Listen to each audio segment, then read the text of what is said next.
You know what time it is. You know what time it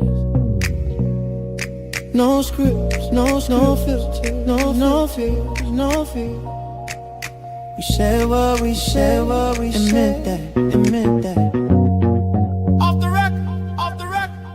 Off the record, yeah, we keep it real, yeah, we keep no filter, say what we feel, politics, stories, truth on display. We talk that talk, and I'm way off the record.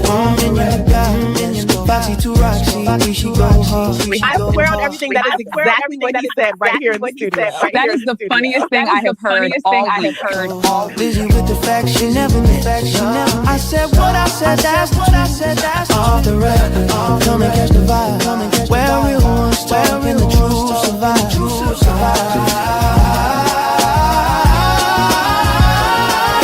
Late night truth, we don't just speak. Just pull the roots from what they keep. Paint the progress, we light the flame. No spin, no script, we call it by name. Foxy bring the flame. Busy dropping seats, city never be the same. I said what I said, say it loud, no shame. We take the truth global, remember the name. No apology, no disguise. Just soul and purpose in our eyes. We move with power, bold and free. Say it loud, you gon' feel this energy.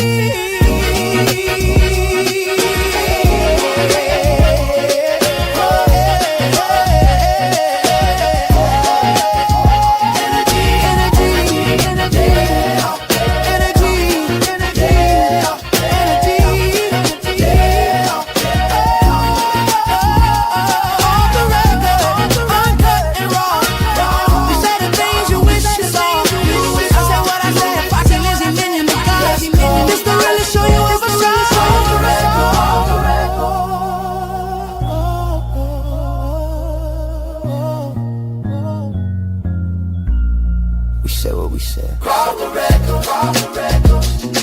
Yeah, yeah. We said what we said, what we said. The record. Hey. What's good, everybody?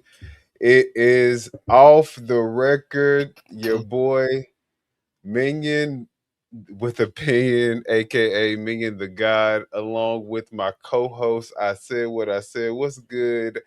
I said Hey, what I said. hey, everybody. Nothing much, Minion. Just trying to get this Saturday started and kicked off. But, everything's good. Happy Saturday, everybody, and welcome to the show.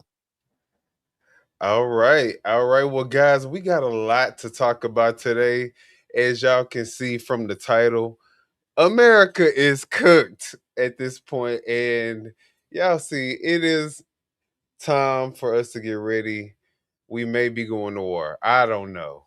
So we're gonna talk about it all today. And in today's show, before we get started, do we want to take some time to shout anybody out? Actually, before we get started, can you guys do us a huge favor and hit the like button? If you have not done so already, go ahead and press the subscribe button. We have a lot to talk about today, and we are definitely going to keep our foot on America's neck because I don't know what's going on with America right now, but we got to hold somebody accountable. Child. And the scary part, Minion, it's just what the second week of January. We're ending what, the first week of January. First week. I mean, this is literally day 10. Day 10. Day 10. Right. And America is cooked. Right. That's the scary part for me. Because we just entered this year. Dude just came in office. He's been in office as of really not even a whole year yet, because what, January 20th will make a whole year. So it's not even January 20th yet. And look at the destruction and the chaos and the confusion and all the ruckus that's going on in America. So I'm not saying I'm afraid, but I'm on alert. I got my eyes and my ears open, and I'm just bracing myself because we just don't know what's going to happen this year. It was very tumultuous. It's been very tumultuous with this guy being in office not even a whole year, and look at all the things that's happened so far. And we're definitely going to get into it in with the show. But Minion, why don't you just go ahead and to give everybody time to get in, why don't you just go ahead and review the topics that we're going to talk about, because I see people still coming in. So let's just, at the 5 minute mark, maybe we can just go ahead and start Give us some shout outs yeah, and we'll give our shout outs after you go ahead and give the topics of the day of what we're going to talk about. Just give people a little bit of time to come in because, sometimes, you got to go get your coffee and your snacks or, or just finishing up your lunch or whatever. So let's just give people time to come in and then we'll shout them out in the chat. all right, sounds good, guys. Well, in today's show, y'all know we gonna talk about the neighbors being forced to give a lady up to ICE.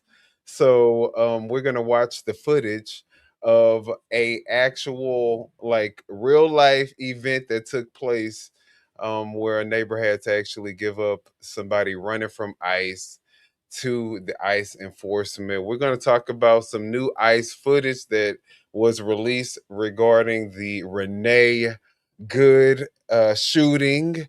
Of course, we're going to talk about the Minnesota residents and how they respond. And then we're going to look at some U.S. representatives speaking up against ICE and this entire administration. MAGA's response to the ICE shooting. We're going to talk about Trump and whether or not he is a puppet and if somebody else is running the country because, he was passed a note that he read out loud and it was very telling. And we're going to look at that footage. We're going to talk about Megan, what's her name? Megan, y'all know her name, Megan and Tucker Kelly, Carlson. Megan Megan Kelly Kelly. Yeah. and Tucker Carlson. Tucker Carlson. They admit that they are part of the problem. And then we're going to get into some salacious stuff. And we're going to talk about Donnie McClurkin and his new lawsuit. And then we're going to talk about T.I. Reminiscing on his experience when he went to Jamal Bryant's church. So we're going to get into a lot of things today, but most of it is going to be regarding ICE and Renee Good and the shooting. So I hope you guys are ready. If you guys don't like talking about that type of stuff, this may not be the show for you, but we're definitely going to get into it. So please press the like button, subscribe, like I said, if you guys haven't done so, to I Said What I Said and Off the Record. And we can get into some shout outs if you're ready. Okay, sounds good to me, Minion. So we have a Leo lady in the house. Happy Saturday to you, and thank you for being here today. We have let me scroll down and get rid of our messages. And happy Saturday to you, X Complicated. Thank you for being here today. We have Dolly Skillion 8381. Happy Saturday. Thanks for being here. Happy Saturday to you, Chanel. Thank you for being here. Thank you. Yeah, we have Ray M. Uh, F1X. He say World War III fire. Oh Lord. Okay, well, happy No, but Saturday, I Ray. definitely agree. But yeah, Right. sad. Okay, well, I'm not ready for World War III. Okay, I want some peace and harmony in this mug. Happy Saturday to you, Damien. Thank you for being here. He said, "Ice, ice, baby." Oh Lord. Wow. Right. Hey, SBK Media. Happy Saturday to you, and thank you for being here, sir. What's good? SBK. Right. Y'all go subscribe to the channel if y'all haven't done so. Yeah, subscribe to SBK Media. He has a great channel over there. So you guys want to kick it with SBK? Go ahead. He do pop culture, and he talk about everyday real life subjects. So have a great channel over there. So definitely subscribe to his channel. And we have Cross Country Cruiser. Happy Saturday, sis. Thank you for being here today. We Discover have Channel? no, Cross Country Cruiser don't. Okay. But Thriving Glow with Joe has a channel. Happy Saturday, sis. Thanks for being here. Go subscribe to Thriving Glow with Joe. She do Well, health and wellness on her channel. thank you guys for being in the building. Yeah, thank you. Thanks to all the content creators. Shout out to the content creators that's supporting the channel. We appreciate that. We have Treat Lane here today.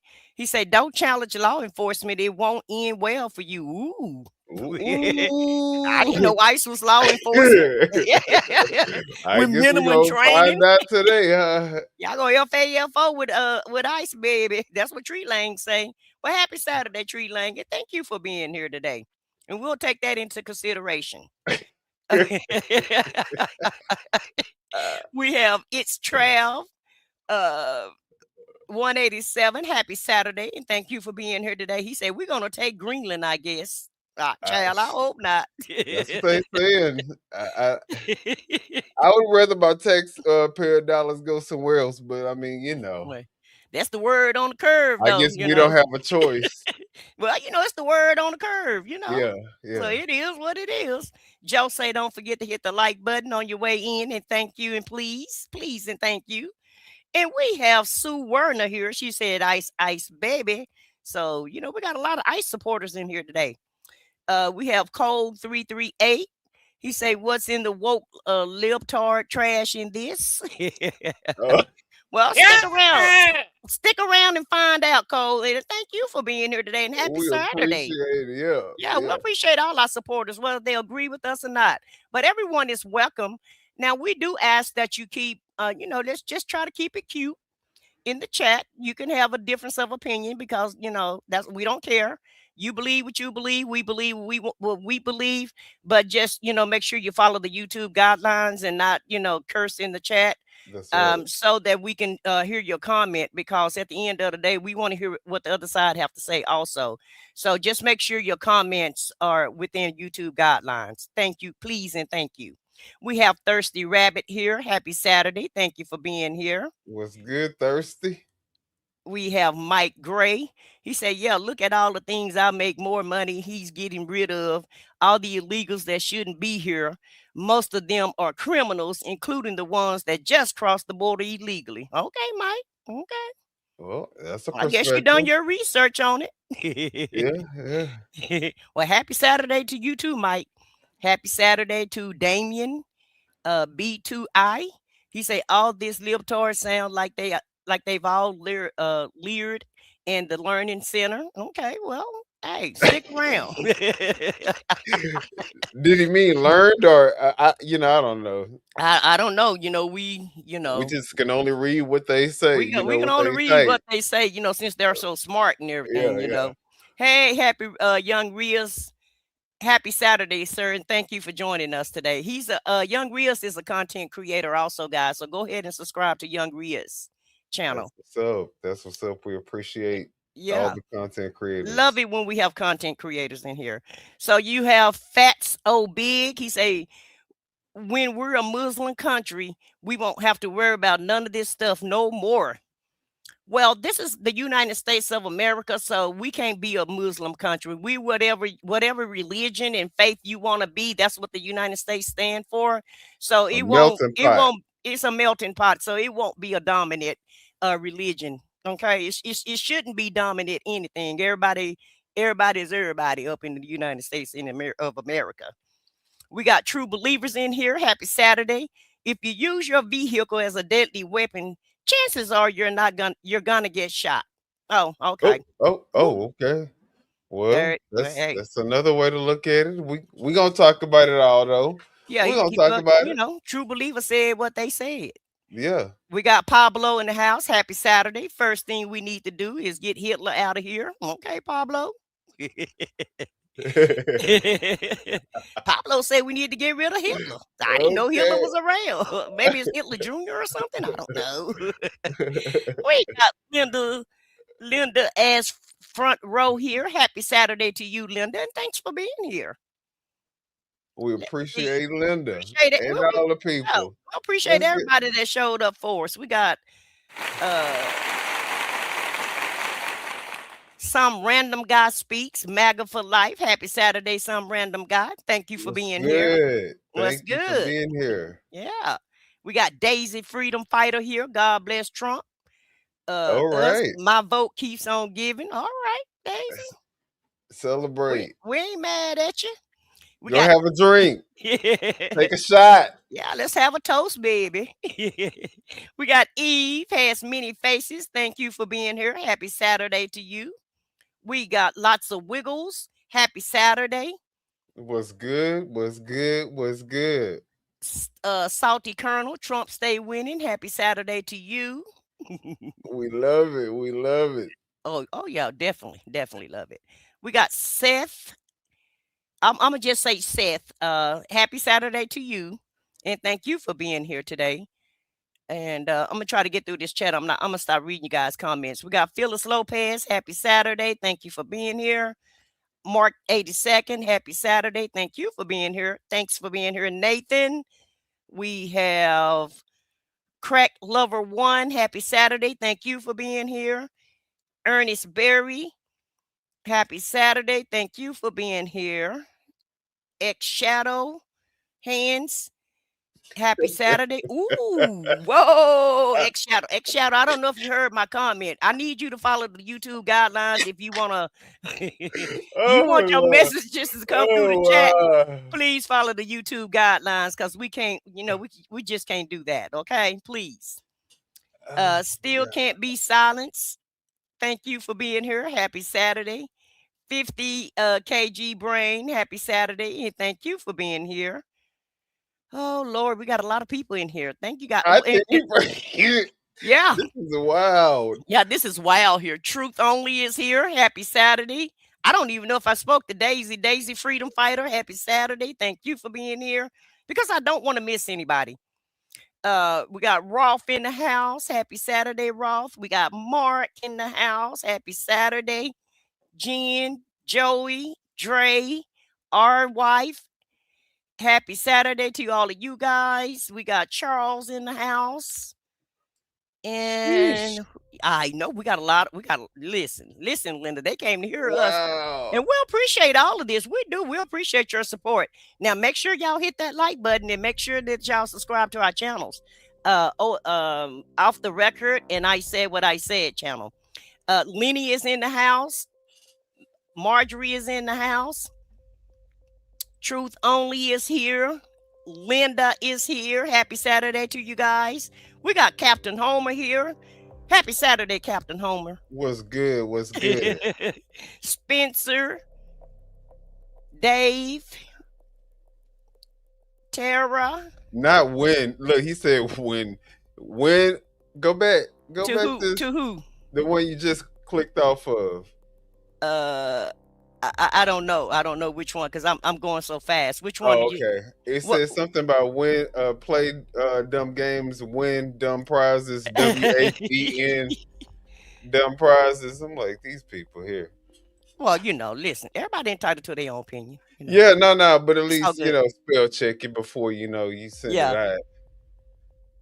Well, we understand what they're talking about, though. We'll read between the lines. Sometimes your fingers get happy when you're typing. You get excited. You get excited. We got the Right. platinum pimp in the house. What's good, y'all? We got Jay Franklin, Joey, Spencer, Chris, Halston, Endom, Fat So Big. A lot Fat of so people. big. Yeah, Wow. Daniel, Sus, What's good, y'all? What's good? Blue Dragon, obviously gifted, Christopher, Phyllis, Sharon, DMC, Muster, All right. Tone, Sela, Y'all hit the like button. Hit the John, button. William, Pappy. Pappy say impeach now.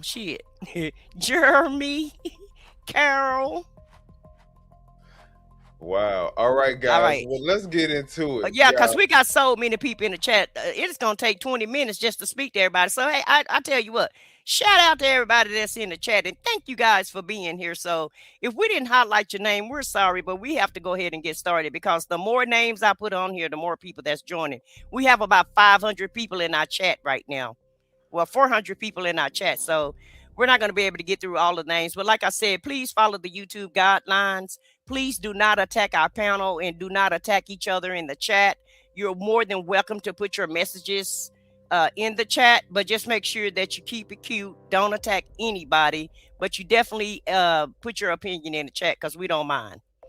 Absolutely. And it's showtime. Showtime. All right, guys. So the first thing, y'all, we going to react to these ICE agents. They picked up a woman and the woman ran, I guess, to the neighbor's house. And so we're going to watch this video and we're going to react to watching this neighbor have to give up this woman to ICE. There's nothing we can do. Come on, just come on. Ma'am, I am so sorry. I don't want to do this. Come on. Come on. Oh my God. I don't know what to do. I'm Native American. This is against everything I stand for. What the fuck do I do, man?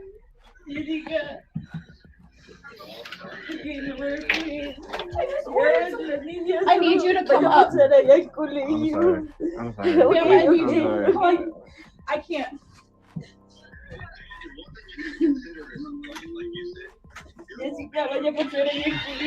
Don't. No guns. No guns. Anybody. No shooting anybody. It's okay. No guns. No guns. No nothing. Oh, wow. I'm so sorry. Could y'all imagine? I don't know what to do. I'm so sorry.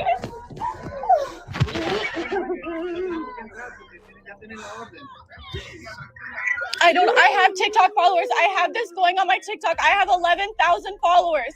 I will let everybody. What is your name? What is your name? What is your name? Let me see. Ma'am, tell me your name. Okay, ma'am. The police said I have to let you go, ma'am. I don't know what to do. What is she saying? No, they won't hear you. They won't hear you. How could you do this to your own fucking people? That's insane. I don't fucking care. Y'all didn't have no fucking warrant. Just give her some time. Just give her some fucking time. Y'all just shot someone in Minnesota. I ordered DoorDash. My fucking DoorDash. Oh, she a DoorDash lady? I'm Native American. Yeah. Get the fuck off my yard until she comes that way. Wow. You don't even have a fucking warrant. But I'm not gonna go to fucking jail because y'all pieces of shit ain't got nothing better to do because your wife's you can't even order fucking DoorDash.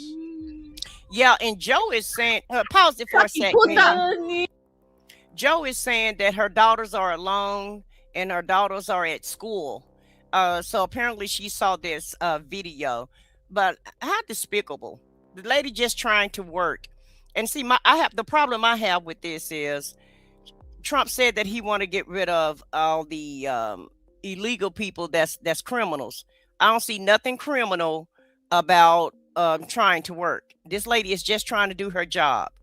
And at the end of the day, they don't know if this lady have a criminal record or not. And how the hell you just gonna go pull up to somebody else's house and this lady trying to, she's just delivering food to DoorDash and you out here arresting her. And this is the kind of stuff that people are upset about. This is madness. Like, who wants to be involved in this type of shit? If you gonna do this shit, do it out there, but don't bring this shit to my house. You mean to tell me I can't even order fucking DoorDash without having to risk ICE coming up to my fucking house? Yeah, it's ridiculous. This is crazy. Pendejo. Solas, no. Tengo dos niños. No, eso es mentira, Ustedes lo separan de las familias. Tengo mis dos niñas solas. They already took her kid. I don't know what to do. I have a baby. They were literally telling me that if I don't, the cops were even telling me that if I don't open the door, they'll literally charge me with harboring. I don't know what to do. Come here, ma'am. Come here. I ordered DoorDash. This lady ran into my house. They don't have a warrant, but they told me I was going to be charged with harboring. They were gonna break down my door. They were going to break down my door. I already did. The police told me to give them up to her. The police are saying we can't keep her in here. Tengo mis niñas solas, por favor, aunque sea. She's from Minnesota. She has a Minnesota license. And how are you guys gonna wear the police Minnesota symbol if you guys aren't police? You're literally talking to her in Spanish. I hope they turn on you and take your family, because that's what you're doing to people. You're separating families. They took her kid. Wow. I don't know what to do. My baby's inside. I did call the police. The police told me that are gonna help they told us that we have to open the door. We have two options: get charged with harboring or fucking release her. The police should be on their way, but I don't know. And why don't you guys have a search warrant? Where is it? Where's the paper? Show me federal judge Where's the paper? Yo me voy con mis niñas. Where's the warrant, guys? Fucking warrant. This is madness. Yo me voy con las niñas. Yes, you have permission to be on our yard. No, I don't give ICE permission to be on my fucking yard. This is our property. You guys I own this property. This is the kind of chaos that the administration want us to see. Agent Orange like this kind of shit. He loves the chaos. He loves hurting people. He loves putting people in pain. And he's sitting back eating his popcorn, probably watching all of this shit because he loves social media. So, you know, he's sitting back watching all of the stories, watching it all go down, just like he sat back and watched January 6th go down, and now trying to rewrite history. And his followers are just going along with whatever he's saying. But, you know, I remember when his ass was on the campaign trail and he said he was going to be deporting criminals. They don't know if these people have criminal records or not because they're not checking. All they're checking for is if you have a brown skin and if you have an accent or if you have black skin in the Somalis and the Haitians cases. And so they're just targeting different people because they have a quota that they have to meet because they made the statement that they was going to deport, 20 million people or something like that. I don't know what the number was, but they're trying to meet this damn quota. So anything goes now at this point. So this is what you get when you have untrained, unlicensed people that work for the federal government who don't have any type of training and don't know what they're doing. So they're just, you know, at this point, in my opinion, they're vigilant. They're thugs, and they're the ones who's doing the terror attack on America. Not you know, they called the lady a terrorist, the one who Renee Good. They called her a terrorist, but in my opinion, ICE is the damn terrorist around here. Just imagine being able to become $50,000 richer by agreeing to mask yourself up, hop out of a van, and kidnap people. Just imagine what kind of people are you attracting when you say, hey, come one, come all. We are basically completely relaxing the criteria so anybody can fucking apply and anybody can fucking qualify. And a lot of them have records. A lot of them are criminals that's arresting the quote unquote so-called criminals. So what we're gonna watch now is a few instances of unhinged ICE occurrences. One is going to take place in at a high school. One is going to take place in front of an ICE facility. And then I think the first one that we're going to watch is just a guy actually confronting one of the ICE agents. So let's look at it.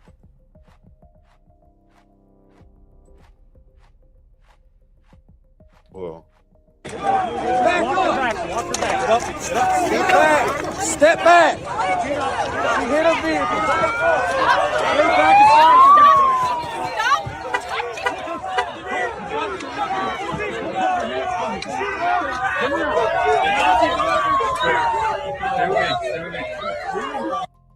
So that's what we got with one of the ICE occurrences.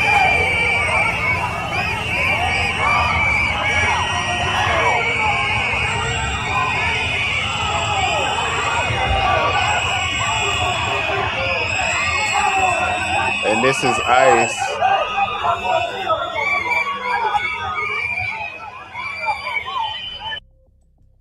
And that's ICE at a school. So that's just basically pretext to the video that we're about to watch that just was released of the new footage of the POV from the officer who was actually filming the incident while he was at work right before. I think this is the same officer that actually fired off the shots that killed Renee Good. So this is his POV. He was filming from his I guess his phone.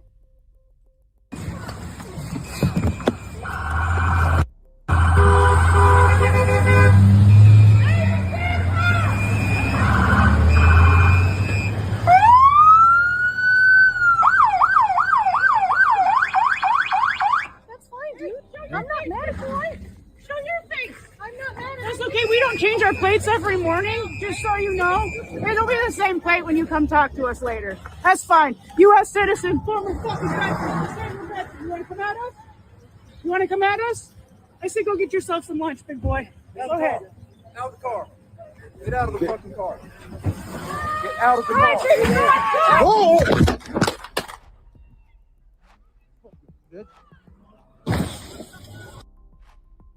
So that was the video that was just released. What do you think about that? I mean, she didn't act hostile to me. So in my opinion, what that means is, it's a lot of people putting a lot of shit in our chat right now, right? They're putting their feelings in our chat, and we don't have a problem with that.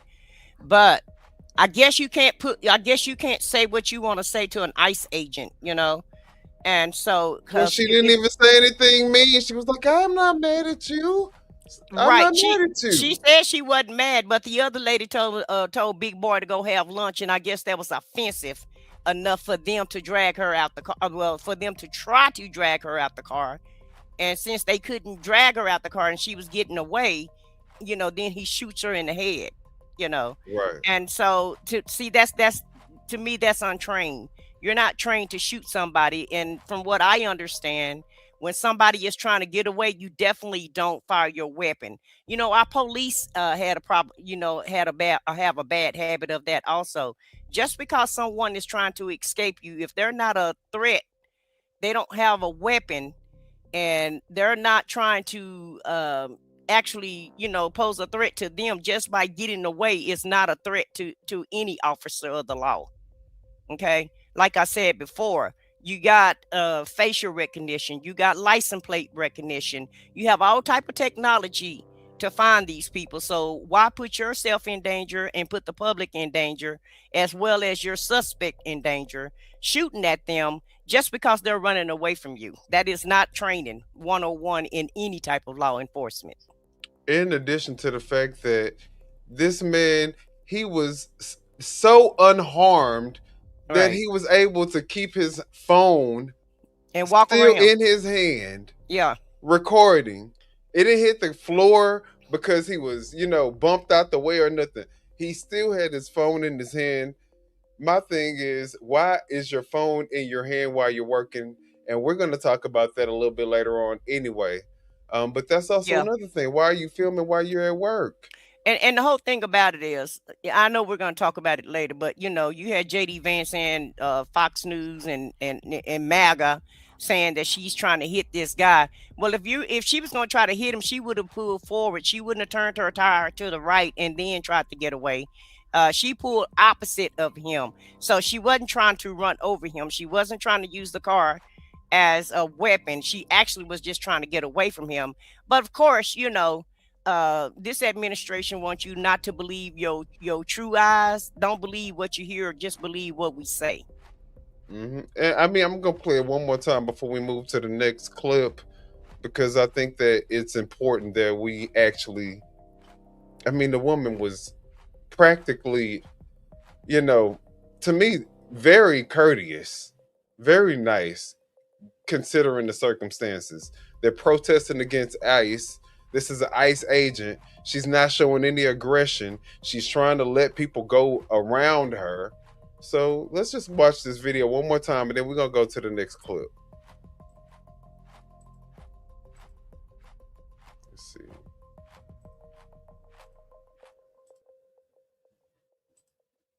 I guess they don't want to play again. It's just that disgusting.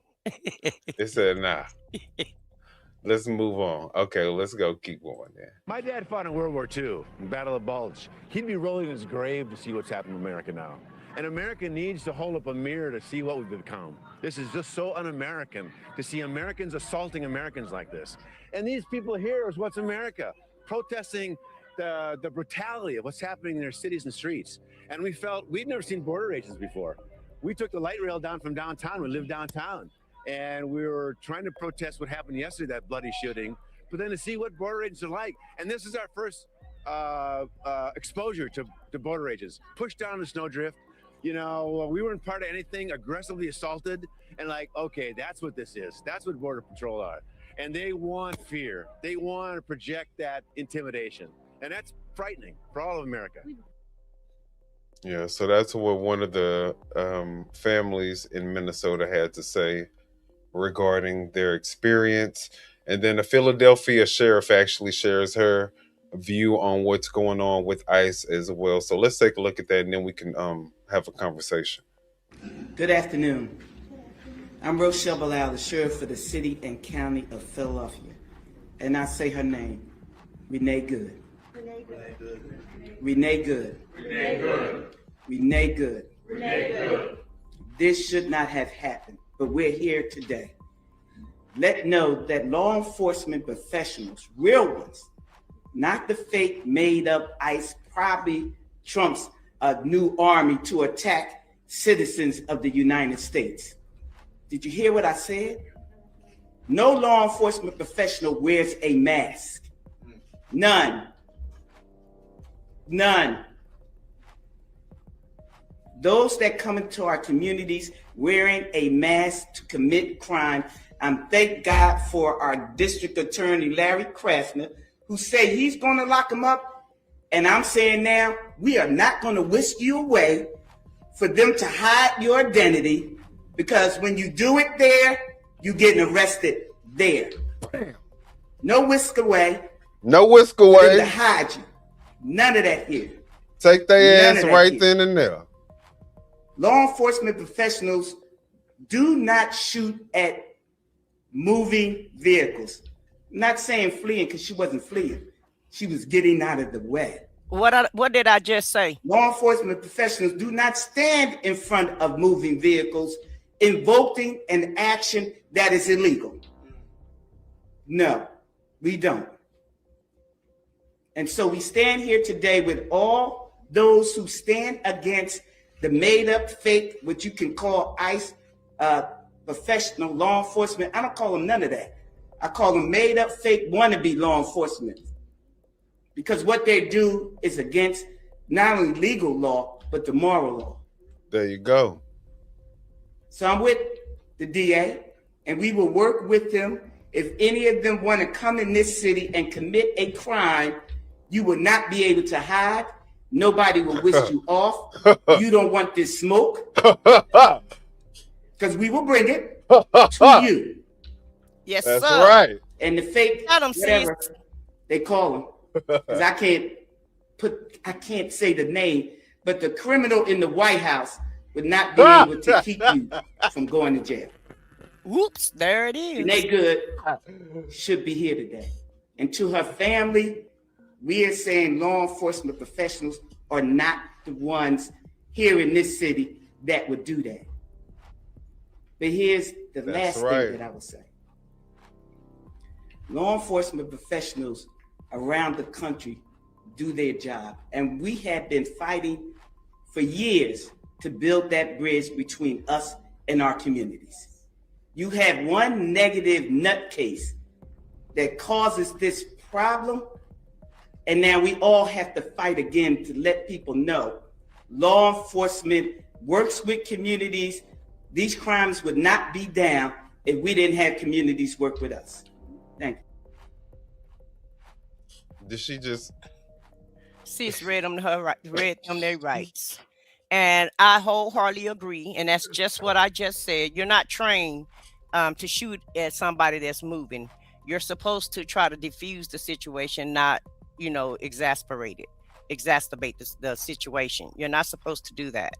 And like she said, they're not trained. They're unlawfully trained people that he just installed in the streets. And everybody that's going along with this, you better buckle up and get ready, because today is Renee, tomorrow it may be you. Okay, so if they can do this to Renee, they can do this to anybody. So everybody better just buckle up and get ready And your for day the of ride. reckoning is gonna come. Yeah, if and you I'm support this type of shit. I hope the rest of the states, because one thing that this administration can't save, if a state prosecutes you, it's no immunity. He can't protect you if the state charge you. Okay. And so I hope all of the states get ready to start charging these people. And Keith Ellison said that he's getting ready to try to prosecute homeboy. And he's the attorney general of Minneapolis. And so it looked like the sisters and the brothers are going to have to stand up for this country once again and save the country, in my opinion. Well, we ready for the fight.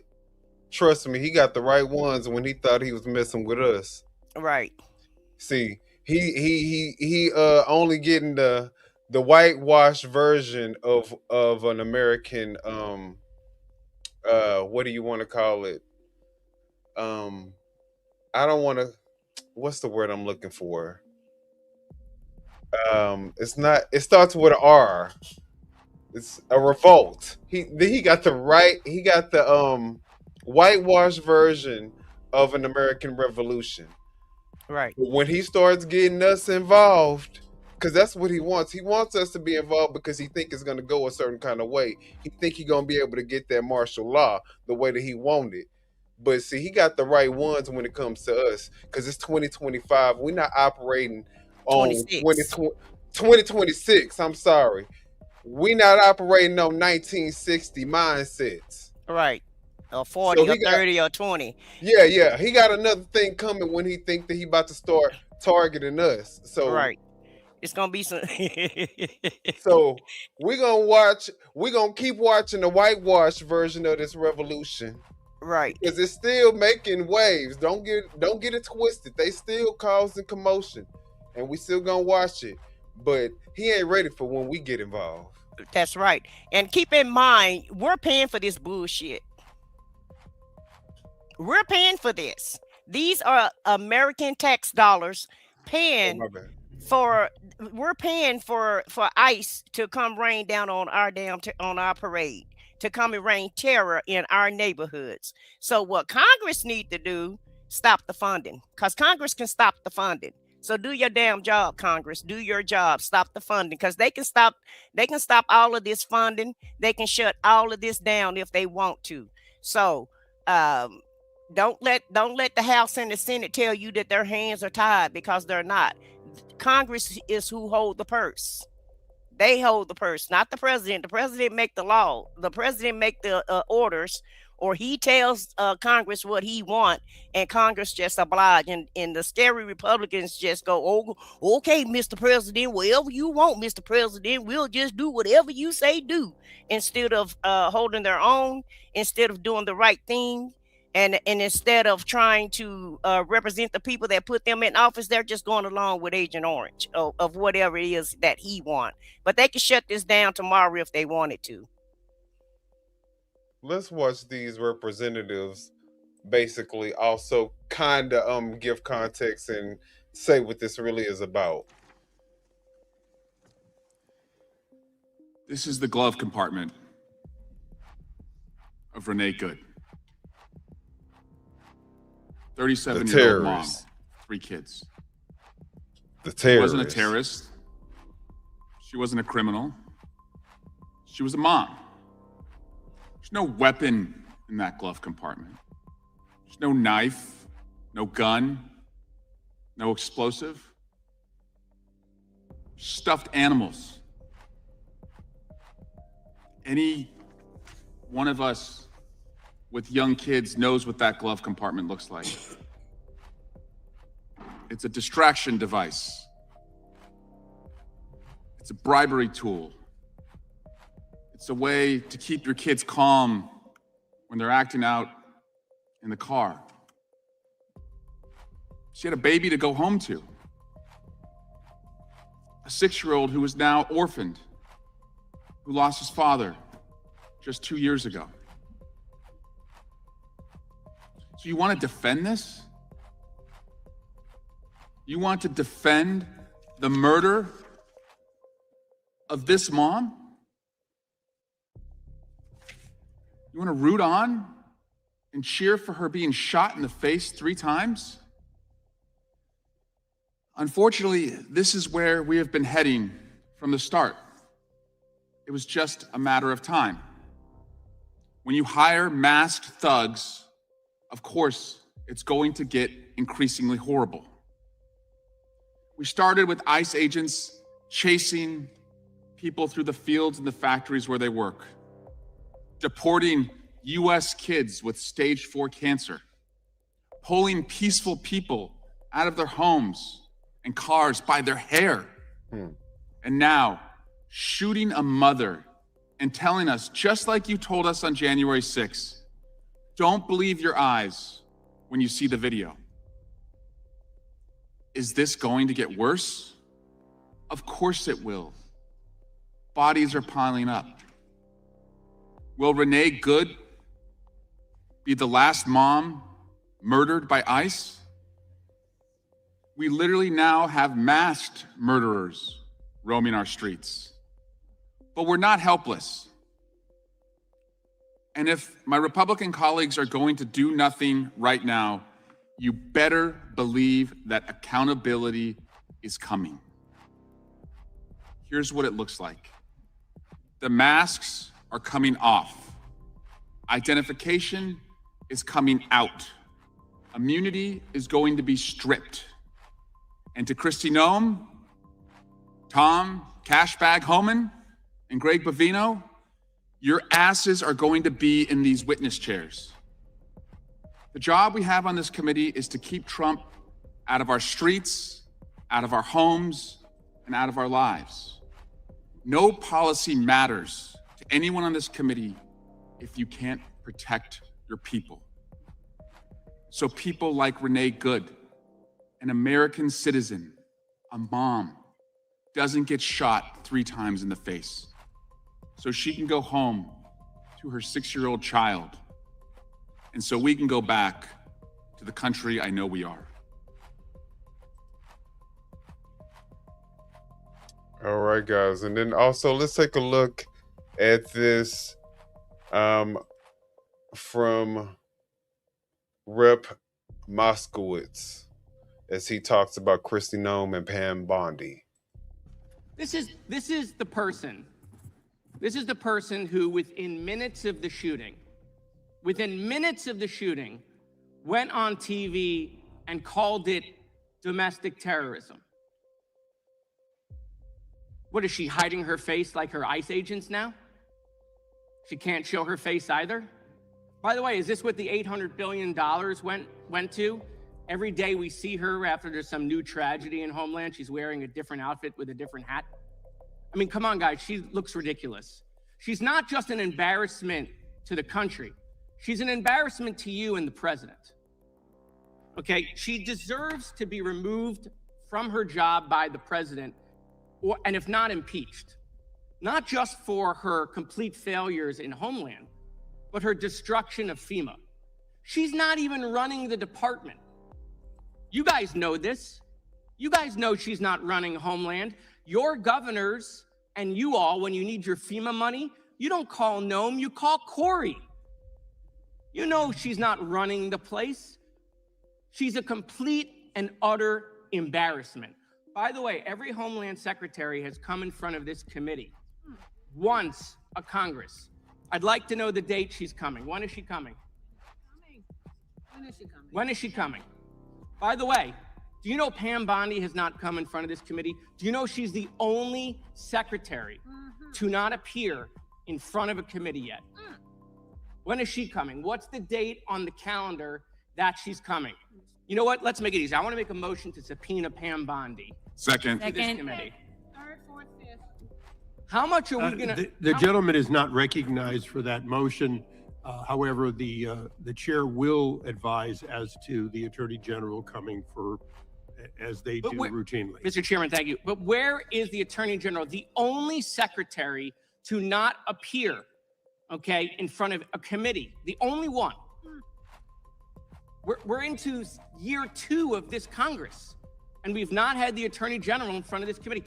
How much are we going to weaken Article 1 of the Constitution while you guys remain in power? I watch you twist yourself into pretzels trying to defend this, running away from previous statements, disagreeing with yourself, trying to defend the crap that's happening. All right, so you guys see them talk about Kristi Noem, how she basically is just a cosplay puppet that's in office. She's not really wannabe. Yeah, she doesn't know anything about what her role is.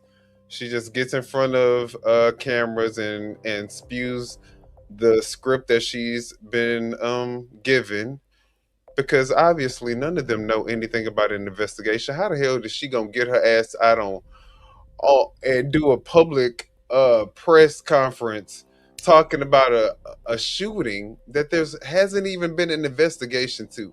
15 minutes. The blood hasn't even dried from on the damn. They still wait a minute. The woman was still on the damn scene. The coroner hadn't even picked the woman up. The investigation was still going, and she gets on TV and holler, that she call a woman a terrorist and what have you. But at the end of the day, I heard through the grapevine, and I'm watching all these rumors. The rumor is they getting ready to try to allegedly impeach her. Congress is not happy with her at all, and they're trying to. It's in the rumor mill that they're getting ready to try impeach her. Yeah, and I can't wait for her to leave. And keep in mind, this is the same person that actually killed her own dog. Yeah, because she couldn't train it. Yeah, the dog was untrainable. So let's just go ahead and take him out. With that type of mindset. Good God Almighty. It ain't her. It ain't her. It's the dog. Yeah, it's the dog. Yeah, kill him out. Millions of people can train their who kills their dog? Who kills their dog because he's not trainable? That is crazy. Millions of people can train their dog, and her dumb ass couldn't figure out how to get her dog trained. You couldn't take the damn dog to a school or to the SPCA or something. Well, you had to kill it. Listen, apparently she can't train nothing. She can't train a dog, and she damn sure can't train these ICE agents. Absolutely. She can't have them to follow this is the same woman that had that campaign for meth. We're on it. And you know what? I'm actually that's the next thing that we're gonna talk about. We're gonna bring that back up. We're gonna bring Throwback Thursday or something. We're gonna do something about it. We're gonna bring up the fact that this is the woman who incompetence is a part of her resume. Oh, but let's look at Stephen Miller, guys. This is a little excerpt from what's his name? Jimmy Kimmel. He did a little show on a little segment on Stephen Miller, and I thought it was funny. So let's talk about it. He did a little montage on a little montage. Right. So let's just look at this real quick, y'all. Am I the only one who is sick and tired of being told to pick up my trash? He's been sick and tired of. What a lovely young man, huh? Even for 2002, that was apparently too much. And then when they tried to bring up the next speaker, all of a sudden it was okay to resist the authorities. He's such a loser. He is such a loser, y'all. This is why he's so mad all the time. This is the reason why he's so mad all the time. And they marched him straight to the White House, where he is now. So he's always Look. been like this. And you can read all about it in his new memoir, Born a Douche.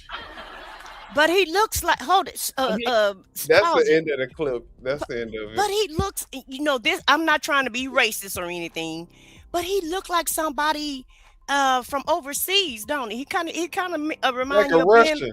He looked like Ben Laden to me or somebody. He looked like he's from overseas while he's.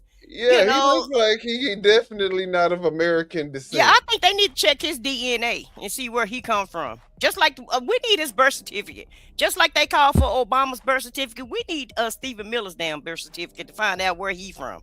Yeah, he like that. I mean, just like J.D. Vance and his wife. His wife is clearly a dark-skinned immigrant. And so these people are sick.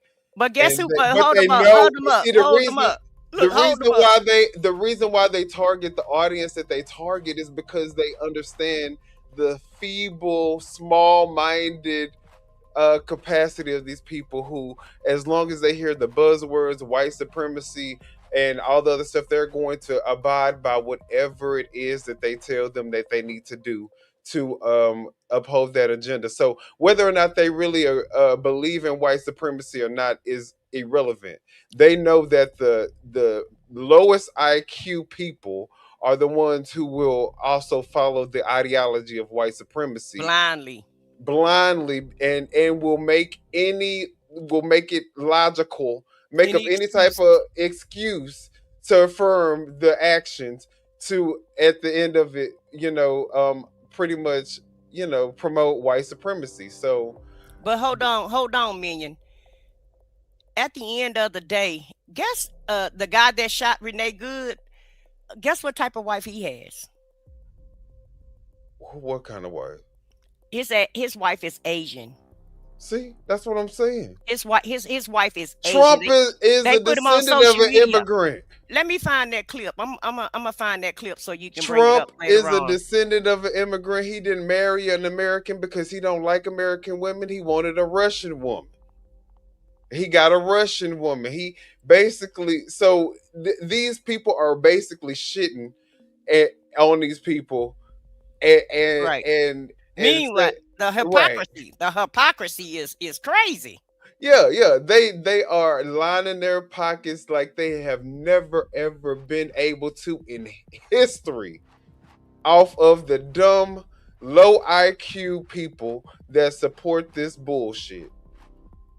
But only under the guise of saying it's going to eventually be white supremacy. But whilst none of the people that are in power that are saying, yeah, guys, this is what we are trying to do. This is white supremacy. None of them are actually following the rule book of what white supremacy is supposed to look like, because they all got immigrants. They all descendants of immigrants.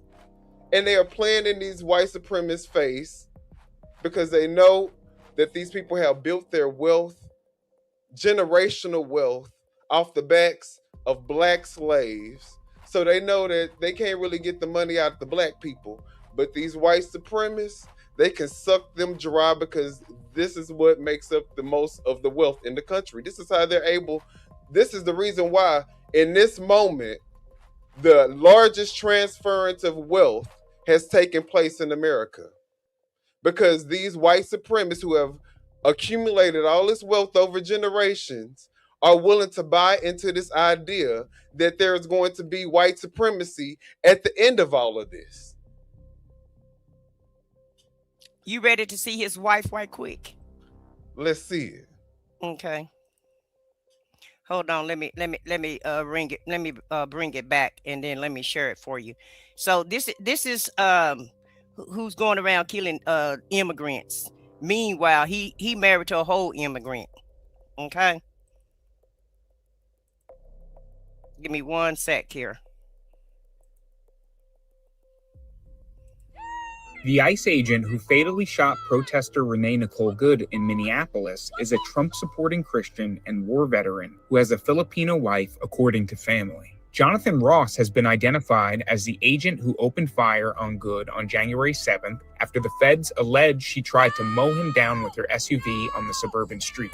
The 43-year-old is believed to have worked as an ICE agent since at least 2013.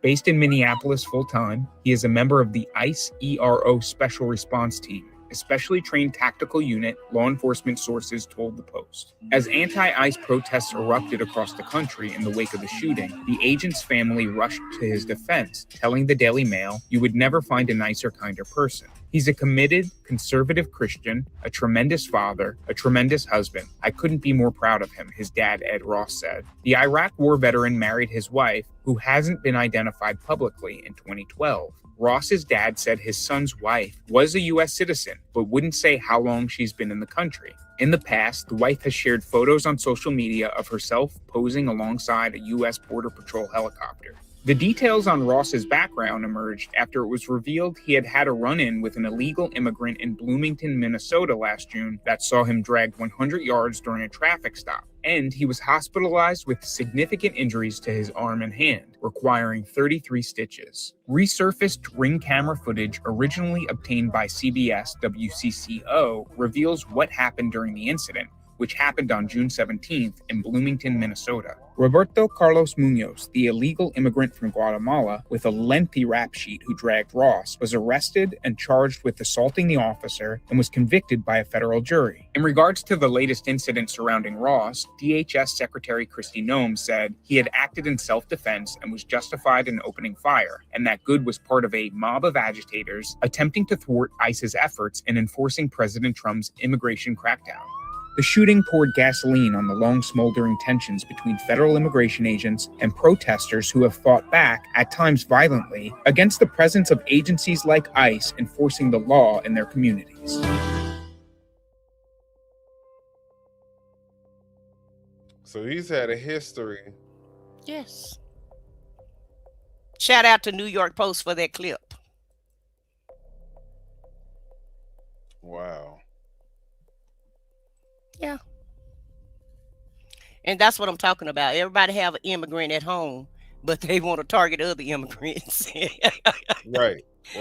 You got a whole immigrant at your house sleeping with you every night, snoring in your face. I mean, let's be honest. The man in the first clip that we saw from ICE was speaking Spanish to the woman to try to console her to get her to come out. So, I mean, these ICE agents, not only are they a lot of times connected through relationships, but they're immigrants themselves. But they get along they have to get what is the saying? Get along go along to get along. Go along to get along. And that's what we all trying to do in America. Because hell, at the end of the day, everybody in America is a damn immigrant. We all migrate. Well, we were brought over here. And a lot of the Europeans just migrated over here. The land was the Indian land. It wasn't white people, black people, brown people, green people. It was the damn Indians. It was their land. The Europeans came over here and just took these people's land. Okay, took it, said it's theirs, just like they're trying to take Venezuela oil. We got a bad habit in America, just taking people's shit and claiming it as our own for whatever reason. And now you want to demonize and ostracize and tell everybody else to get out this damn country when your ancestors migrated over here also. Because once upon a time, some of your kin folks was immigrants, okay? I'm going to just throw that out there. Well, let's talk about Donald Trump getting orders from an immigrant, because Marco Rubio is obviously an immigrant, and he's up here telling Trump what to do. So let's look at this. All right, thank you. You'll make it back one way or the other. You're all going to do very well. I think really very well. Marco just gave me a note. Go back to Chevron. They want to discuss something. Go ahead. I'm going back to Chevron, Marco. Thank you, Marco. Just so pathetic. Yes, go ahead, Marco. What was So what are you thinking pathetic. here? Mark, It's so if you could pitiful. update us on operations in the ground and with the appropriate approvals, what you might be able to achieve in the next 12 to 18 months. Give us a little view from the ground. You bet. So today, Chevron has 3,000 employees in 4 different joint ventures in Venezuela today. Marco, like, and over the past 5 fucking to 7 years, stupid, they've taken dumbass, production from about 40,000 barrels a day to 240. demented, what do you call it? Dementia-ridden. I bet Marco, like, I just can't wait till this fucking old fart croaks. Like, Chad, Marco Rubio thinking about his power and his ambition, and he'll sell his soul to the devil like he done, just so he can rise up in MAGA. And at the end of the day, if you go back just a decade ago, Marco Rubio was talking about Trump. Everybody in his administration was saying that he was unqualified. His vice president, all of them was talking about him like he was a dog, and now they all lapping up to him. So get the hell out of here with all of that. All of it is everybody fake in this administration, okay? Everybody fake liking like they uphold this man and like they really care about him when they was just running against him, saying how much of a danger he is to the country, and the words that they spoke are coming true, but they all was against him in the beginning, and now that they see that he gets people attention. They see how powerful he is as far as his speaking and how he can mesmerize everybody. Because I got to give it to him. He's very charismatic, and he know how to brand. He can brand the shit. Definitely know how to brand. Yeah, he can brand the shit out of anything. Now he can't brand himself into a successful business. Now let's just be clear. Yeah, the only thing he know how to do is just brand his name. That's right. And he do a damn good job at it. Okay, I will call him the professional of branders. Right. Now, business acumen, business knowledge, business wisdom, and to follow him for that. Yeah, him in business is an oxymoron. You're taking a risk. You're taking a risk. Right. He probably will get rich while you will suffer a massive loss. But whatever. Let's watch Caroline Leavitt leave it. She gonna try to say that Renee is basically the organized antagonist and it's the reason for her own demise. So let's look at this clip. The deadly incident that took place in Minnesota yesterday occurred as a result of a larger, sinister, left-wing movement that has spread across our country, where our brave men and women of federal law enforcement are under organized attack. Right now, immigration and customs enforcement officers are facing a 1,200% increase in assaults, a 3,200% increase in vehicle rammings, and an 8,000% increase in death threats.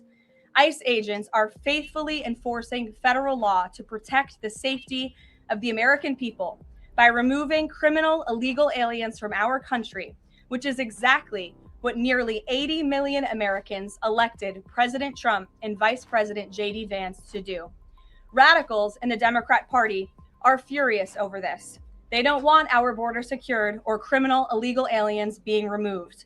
As a result, Democrats are impeding immigration enforcement operations daily, creating extremely heightened and dangerous circumstances that make it nearly impossible for the men and women of law enforcement to simply do their jobs. Well, maybe that means that the agents need to have better training if it's going to be even increasingly more dangerous for them to have to do their jobs. They probably need a little bit more training that they're not, killing up the American. And I'm tired of these dog whistle words, radical Democrats. Anytime anybody have any objection or a difference of an opinion, then you're radical. Right. You're radical for thinking logically. Yeah, hit the like button if you agree, or if you think that ICE is doing what they're supposed to do. Hit the like button. We want all of the likes. We want to know you guys have to say. But yeah, And leave totally. a comment too. We don't mind if you on the replay. Go ahead and post your comment. We don't mind, and we don't care if you agree with us or not. You know, it's a free country, supposed to be anyway. Absolutely. Absolutely. And now let's just kind of look at this little clip of JD Vance. They're basically talking about the feds cut off Minnesota's access to investigate on the state level. So, although yeah, it was a federal agent because it's an ICE agent, Minnesota, the state, I guess, was trying to investigate, and they were blocked from being able to access any of the records or any of the files. So we're gonna look at that real quick, and we're gonna see JD Vance's response. Yeah. Thank you. Thanks for taking my question. So the head of Minnesota's investigations agency says that the U.S. Attorney's Office has essentially cut off the state investigations agency's access to the investigation. What is the precedent for that, and why shouldn't the Minnesota officials on the ground have access and evidence to work on this investigation? First of all, I wish the state officials in Minnesota would investigate why you have so many people who are using their vehicles and other means to actually interfere with a legitimate law enforcement operation. The precedent here is very simple. You have a federal law enforcement official engaging in federal law enforcement action. That's a federal issue. That guy is protected by absolute immunity. He was doing his job. The idea that Tim Walz and a bunch of radicals in Minneapolis are going to go after and make this guy's life miserable because he was doing the job that he was asked to do is preposterous. The job that he was asked to do. And I want you guys to also keep in mind that prior to this man right here, the one with the eyeliner, the black eyeliner, and the Oh yeah, smoky eye, yeah, the meth yeah. there and the smoky eye on, smoky eye JD Vance. Before he told these ICE agents that they had immunity, they were not this brazen. So the dog whistles and all the signal calling and all that other stuff, it worked. It worked because guess what? More people have been shot since he said that shit. And now he's saying they are doing what we asked them to do. This is what we wanted for them to do. So what that tell y'all? So they were asked to unalive people. I'm pretty sure they would say, look, if they get Treat in your people way, like garbage, beat them up, push them down in the if they get streets, in your way, show them what ICE is made of. Show them arrest them when they trying to do their job and deliver some damn DoorDash. You better show them what the to the lazy Americans who don't want to go pick up their own food. So you got these, other people, and I won't even just say immigrants. You just got people delivering food to you because you're too lazy to go get your own food. And now here ICE is at your doorstep. Well, let me just show you exactly what ICE is allowing another protester. I mean, they don't like the other protesters, but this is what they allow this protester to do. So let's look at this. Just give you an idea. The storm is here. When we come, one, we go all. No one can stop what is coming. Get here, guys. We need you in Minnesota. These people are fucking terrorists. Patriots, get out here. We need the backup.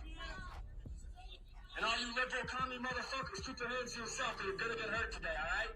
We executed one of you yesterday. You understand that? We executed one of you yesterday. Don't get hurt. Don't get them press. You're just talking to white supremacists. You guys keep getting stupid games.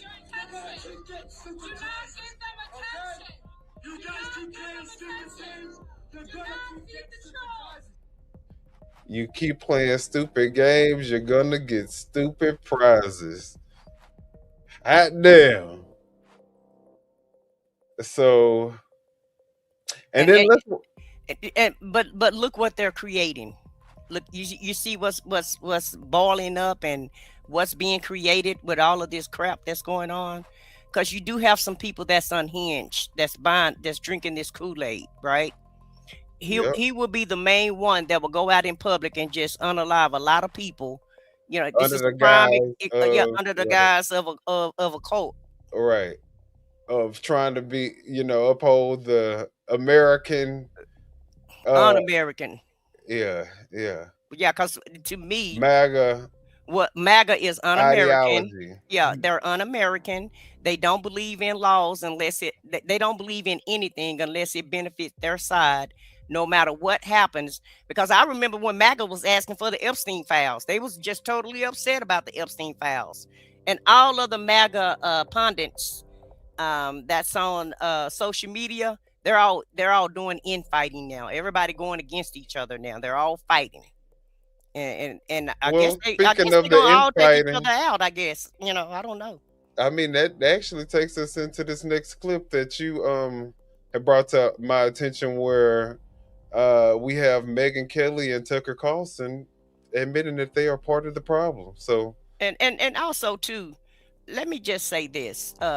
My condolences go out to Renee Good and her family, because I haven't heard anybody on the other side give condolences like we had to give condolences to Charlie Kirk, because it was people saying that Charlie Kirk was divisive, that he was a racist, but I don't think anybody was celebrating his death like MAGA celebrating Renee Good's death. So my condolences to the Good family. Absolutely. And you know what? Her death was not in vain, because it definitely is going to spark something. Let's look at this video. Former Fox News host Tucker Carlson and Megyn Kelly team up not only to criticize Donald Trump's ill-advised and likely unconstitutional regime change war in Venezuela, but also their former employers, Fox News. And we have to talk about it. And who is this guy? Do you know who this is? The name of his channel is Pondering Politics.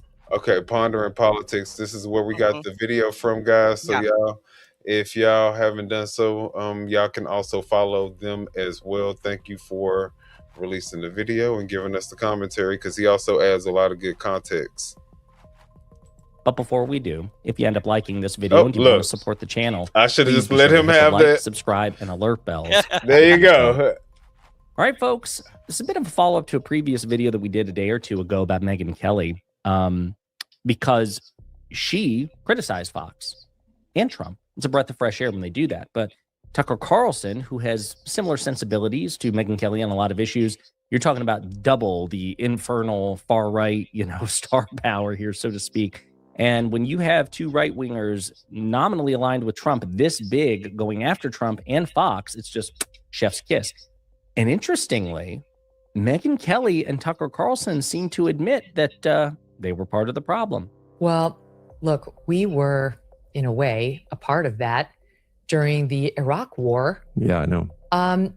At Fox, right? Like, they didn't allow, and we didn't allow people who were criticizing the war a platform. We mocked them and made fun of them because I think we thought it was our duty to defend the war. And I see Fox News doing that right now. There's not really a skeptical voice over there about what we're doing in Venezuela. And I'm fine with the people who support the Venezuela move. Then I've been having them on my show all week and giving the president his due to hear what are the detractors saying and what are the supporters saying. And that's up for the audience to make up their mind. If they disagree with me on my stance, that's fine. It's great. No more power to them. But, that's not the job when you're on Fox News. And when I was there, I'll speak for myself, it was very clear to me what the job was, which was to root for it, to defend it, period. And not to allow very clear what the job to express, why they thought it was a bad idea, but instead to mock them and to belittle them. Well, Tucker Carlson admitted, they were part of the problem at Fox News, that when it was a Republican in charge and it was about regime change war and just war in general, they had an expectation that they were to not only not represent the alternative point of view, they were deliberately tasked from management to mock it and deride it. Not exactly good faith journalism. Of course, I don't think at this point, I'm not sure. Sounds like a lot of people that's in a chat. Yeah. Yeah, you can't think for yourself. So you just have to understand the assignment and just go out there and do what we tell you to do and say what we tell you to say. That's And you right. know it's wrong, but you're still gonna do it because what? It's all about the Benjamins, baby. It's all Mhm. about the Benjamins in this good old United States of America. And whatever fit the narrative so that they can get those Benjamins, then that's just what they're gonna do. Tribalism at its finest. Either of them profess to be journalists at this point. But again, we're starting to see the inside baseball and a peek behind the curtain at Fox News. Pretty stunning stuff. And I'm be interested to see if Fox News responds to what Megyn Kelly and Tucker Carlson say. I wouldn't be surprised if they issue some sort of statement in response. But now that we have Tucker and Megyn going after Fox, what do they have to say about Trump's regime change war? I don't love it. I got to be honest. I first of all would prefer we use our military defensively and not offensively, which may be anachronistic, but I'm not really in the mindset at all, especially now with 3 kids who are 2 out of 3 in their teens, of being super bellicose in our language or our approach to the world. And I don't really see this as necessary. I don't see this one as necessary. I don't love it. Love to see it. Love to see it. Pause. It Now that her children could possibly be old enough to, go to the military, now it's a problem. Now that she's not on Fox News and he's not on Fox News, they're able to speak the truth now. And so, this just let you Wake know up! Fox is a propaganda machine. And, it's like being in Russia, state media. And that's basically what people been calling Fox News is state media. And here's the proof in the pudding right here. They're telling Wake you, up. what they've been doing when they was working for Fox. It's not necessary. It's really not. I mean, the fact of the matter is they had a pretty favorable deal with respect to Venezuela's oil with Maduro before the regime change war. But Trump, as he indicated actually today in a New York Times interview, that there's something different for him about ownership as opposed to some sort of deal. So he clearly wants to have more direct control over the oil, and he wants to expropriate it for his own use. There is no reason for that. Even if we needed the oil, which we don't, there was a deal to be made. Trump reportedly had one, and then he blew right past it. Yeah. So let's continue. I don't think this is something he ran on at all. I think he actually ran on the opposite promise that we weren't going to be doing this stuff. I don't think anybody who voted for him was thinking about this when we voted for him. No. And what's funny is, and I definitely don't think MAGA really thought that they were going to be conquering other countries. I thought that they thought that their prices were going to go down. Their, like the economy was going to get better. Yeah, the price of eggs and bacon was going to go down, and they was going to be able to eat steak at a great price, and everything was going to, and no more wars, because that's what they were promised. Now, they were told that the immigrants were stealing all the jobs and eating all the dogs and cats, but I don't really think that they actually even kind of thought it through. Like, how does this impact my daily life? Right. Because I don't think that any of them are being impacted by any immigrants taking their jobs. So, I don't know. So we got another 20 years like we did in Iraq. We're going to pay for another 20-year war for nothing. I don't know. I guess. MAGA? Is that what we're voting for, y'all? Another 20-year war? Yeah, y'all put that in the comments. In here. Yeah, MAGA, can y'all put that in the comments if y'all voted for us to go ahead and invade Venezuela, Greenland, Cuba? Who else did he say? Greenland, Cuba. Yeah, everybody. I mean, everybody. Did y'all vote for this, MAGA? We would love to know if y'all voted for this. Yeah. And look like since Tucker and Megyn been on here, MAGA done kind of quieting down in the chat. So I don't know. Let's see. Maybe they don't like the truth. Should have had this pulled up. There is some weird cult stuff going on with MAGA about this. As a matter of fact, it is truly, truly shocking. I'm going to go to my own profile here. let's see. There was a poll done about this, and it was just, again, truly, here it is. Okay. Okay, folks. It isn't what he ran on, but I want you to know the response. So CBS News poll, U.S. military action in Venezuela removing Maduro from power among MAGA Republicans. Right now, according to CBS News, that approval rating for this is 97%, and disapprove is 3%. So 97% of MAGA currently approve of what Trump is doing, and only 3% disapprove. But here's the difference. It's up by 94%. 94% of MAGA flipped. Because what? Trump They said, flipped? you want to know what? Yeah, we targeting other countries. And they said, you want to know what? If you say we targeting other countries, then Daddy Trump, we're targeting other countries. Whatever you say goes. And that's how they know how small-minded. And that's the disrespect that I feel like MAGA should really be feeling. Like, how disrespectful for you to just think that because you decide to change your mind on a whim, that we're just going to change our mind on what you ran for. But guess what? They Well, give hell, they in. help. They I mean, give they did it. in. So he And know they what he can do. He know who his people are. exactly. He know the integrity of his people. And he know whatever he say go, because that's what cult leaders do. You know, the cult leads, they lead the flock. And so if he say we're going to invade Venezuela and they don't agree with it yesterday, well, today, hell, they agree with it, because that's what he say they're going to do. Look, And let's all get on board. Okay? yeah, we need to figure out something. Maybe I need to put a poll up. But if Please. you believe in America first, hit the like button. If you think that America should be the first priority of this administration, hit the like button. Because why are we going out to these other countries? There's so many things that we could be addressing and focusing on in America, like healthcare prices, even though they just passed the Obamacare extension. Yeah, big surprise, because they already knew what was going to happen if millions of Americans had to endure their healthcare premiums spiking up by 2 and 3 times,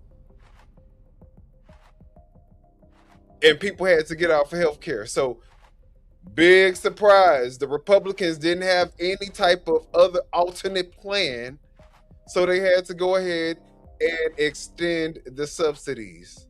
Child, they've been getting a plan since Obama introduced Obamacare, the Affordable Care Act. Since he got that approved, they've been trying to come up with a plan, and it haven't taken effect yet. It's been 10 years, and they got a concept of a plan.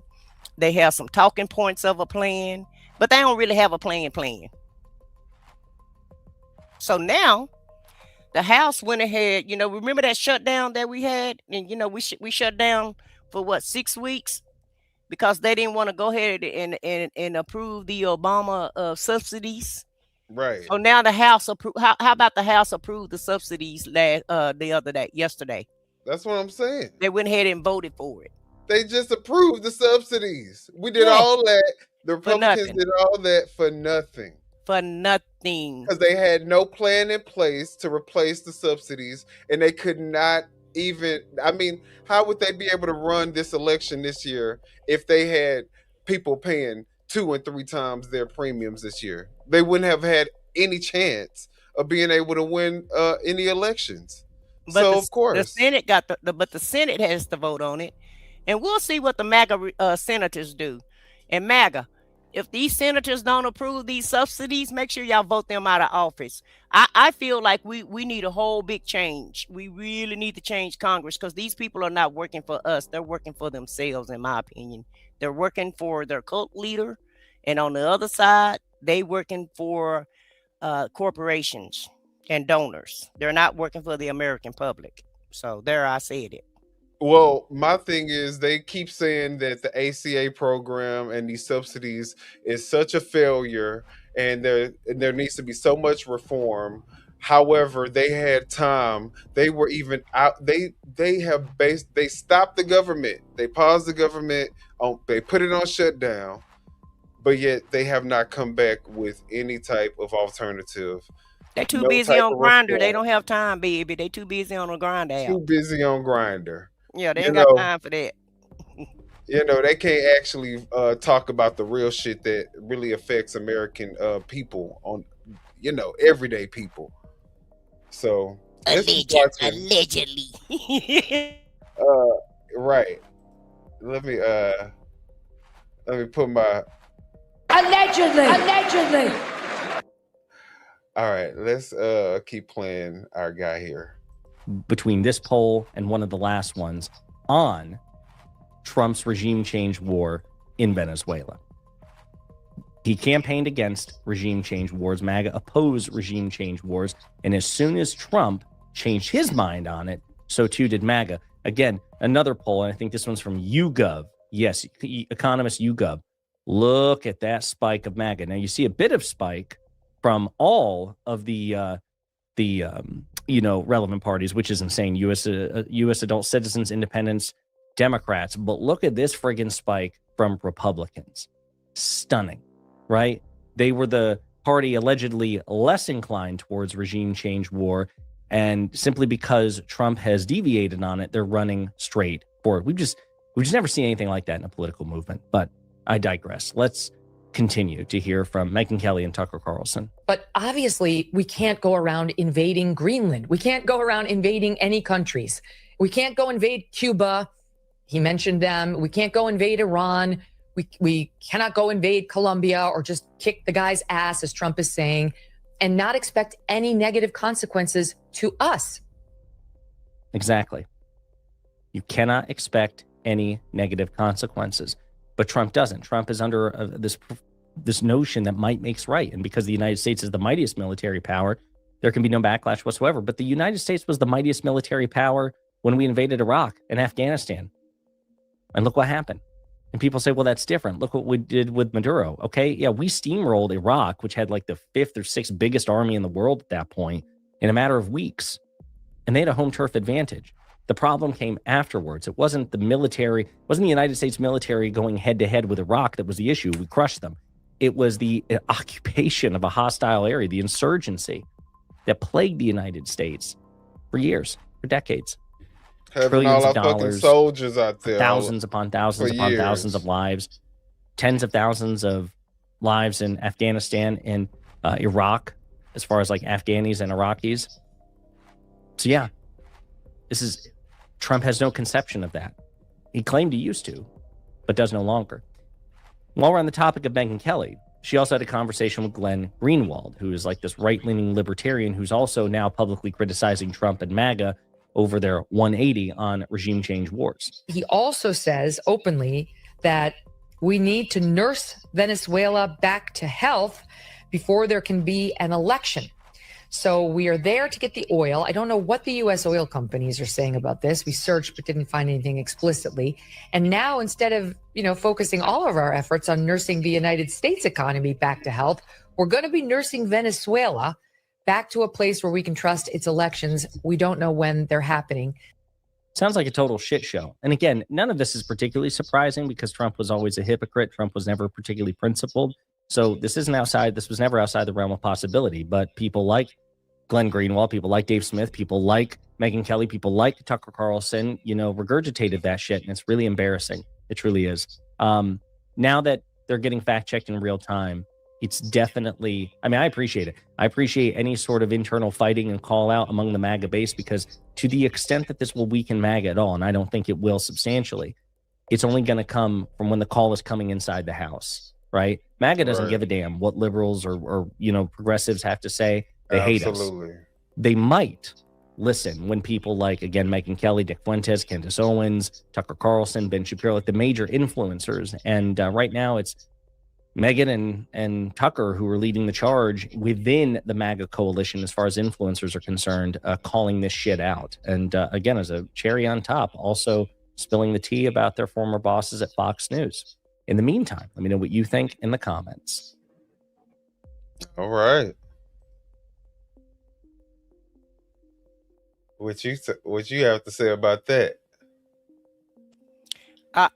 What I have to say is, like I said before, it's a cult. They go along with whatever he say.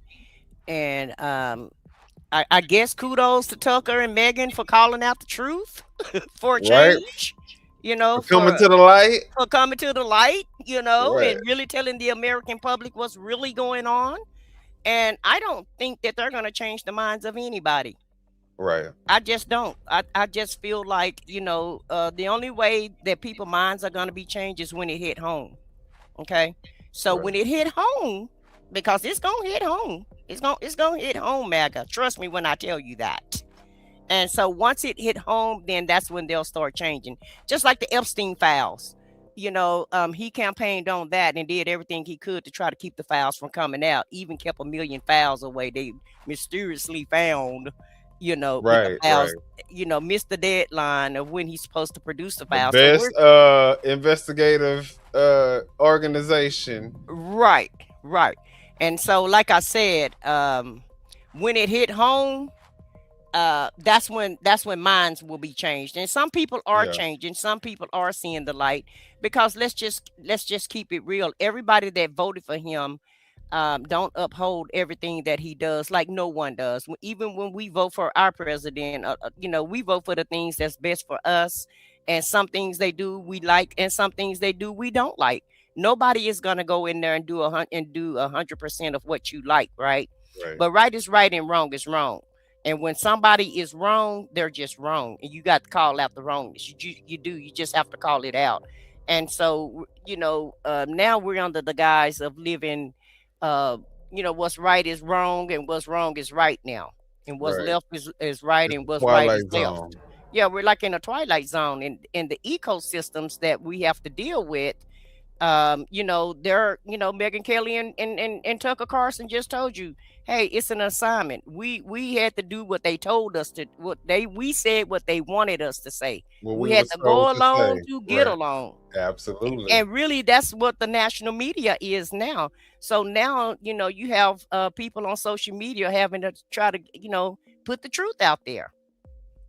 Well, let's listen to Jessica Tarlov. I guess that's her name. From Fox. From I'm Fox pretty News, yeah. sure. Yeah, I'm pretty sure if we have MAGA people in here, they know who this is. So we're gonna I'm listen sure to her. they don't like her. I'm sure they don't, but she's gonna debunk everything that they say in defense of ICE in regards to the Renee Good situation. So let's look at this real quick. Mhm. Jesse, you just said this woman is in severe crisis. She was boxed in. If you watch the whole No, video, she was boxed in. that's what she was boxed No, in. I said the team was boxed in. Okay, the team was boxed in by once she moved over, she pulled to the side, and then she actually waves another ICE officer past her, right? So she's in such severe crisis that she can be polite in traffic and say, you go ahead. And then you hear her actually audibly saying, I'm pulling out, right?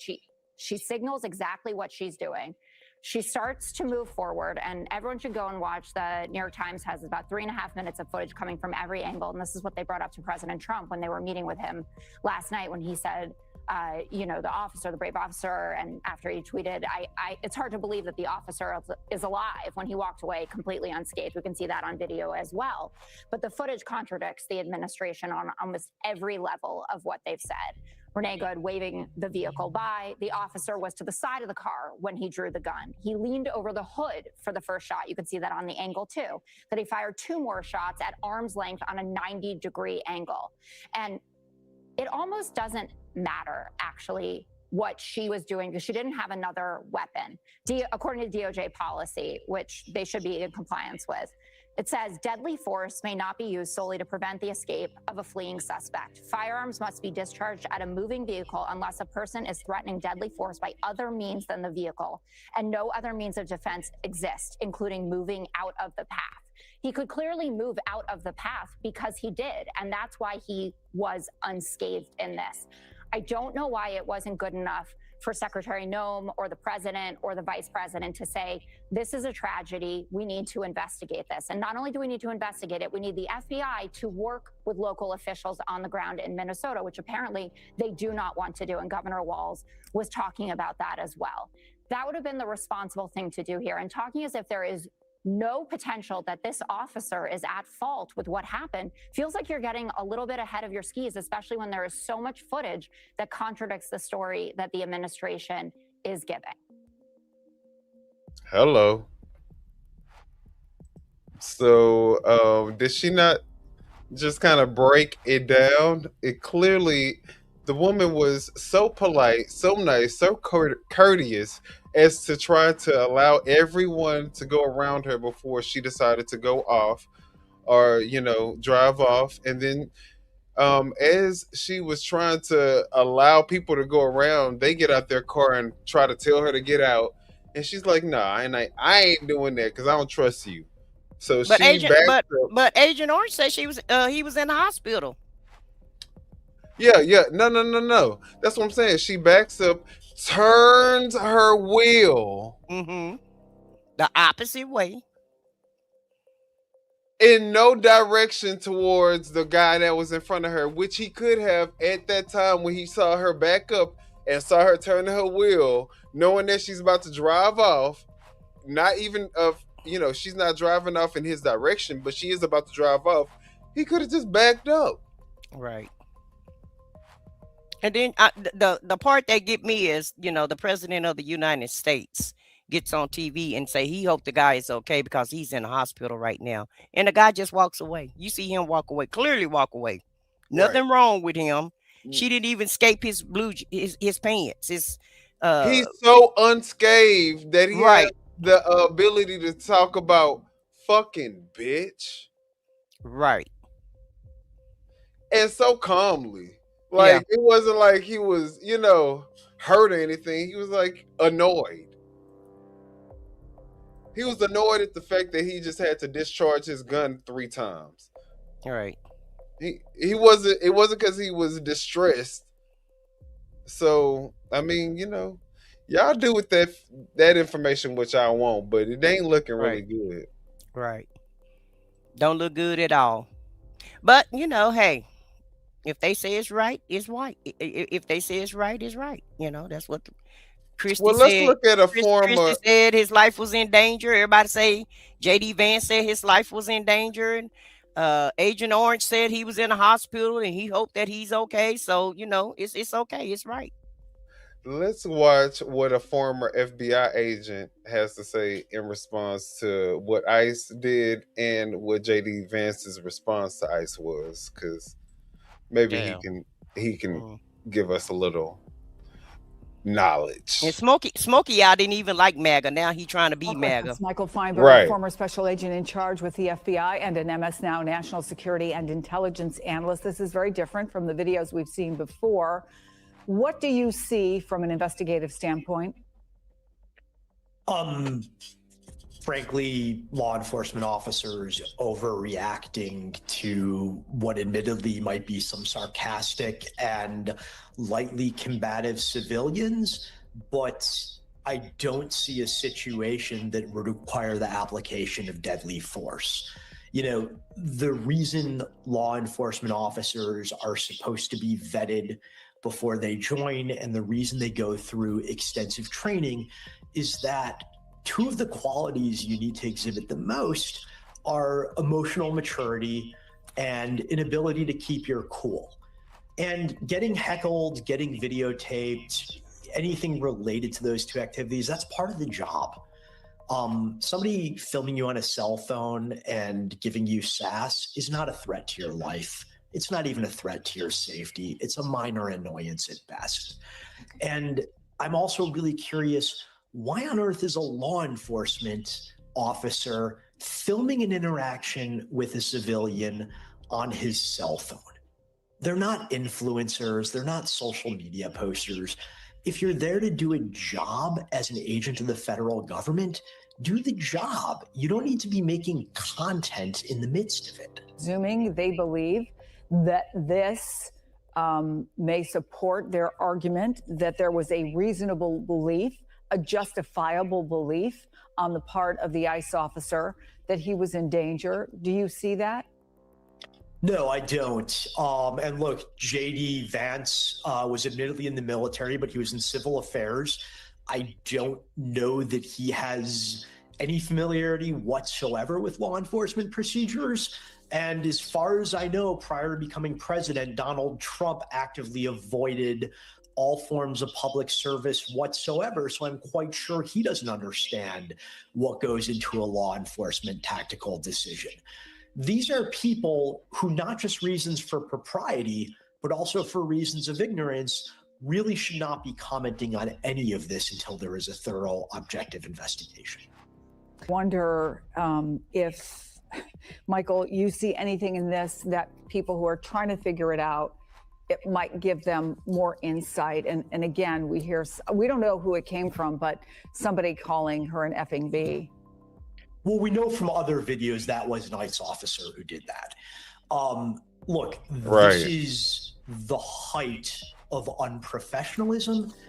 And if the officer who fired the shots was really in fear for his life, he has a lot of equipment to protect himself. But you generally want your hands free to be able to access that equipment. I spent a long time in law enforcement. There is never a situation where if I thought I was in danger, I would preoccupy one of my usable hands by taking a video of the person to whom I was talking. You want your hands free to respond to the situation. This is like, I'm sorry, but that excuse is asinine. All right, so I went ahead and played his entire clip without interference, because I think he made a lot of very valid points.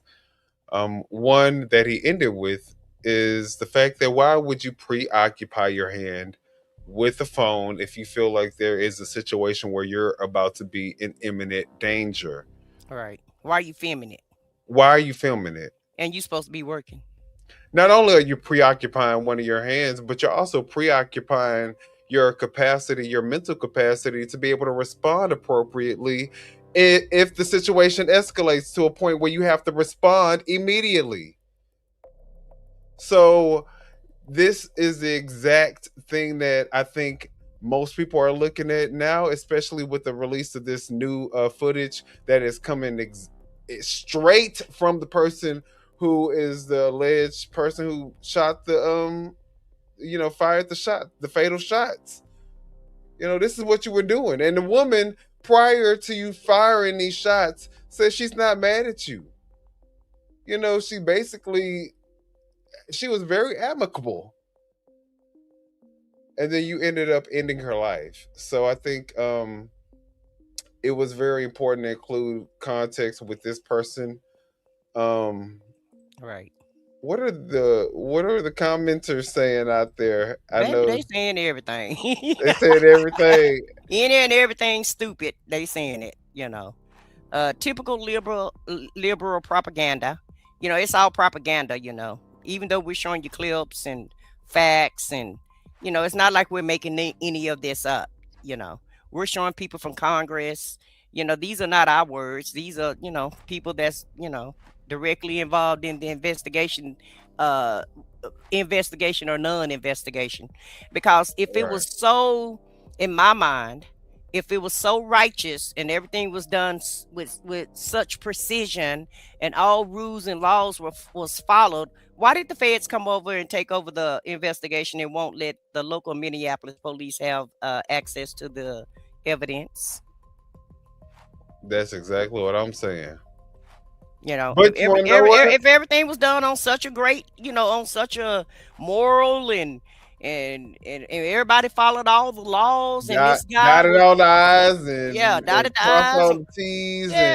But they holding back the investigation materials. They're holding back the evidence. They're holding back because the paperwork. It's going to end up being a spent narrative that they create.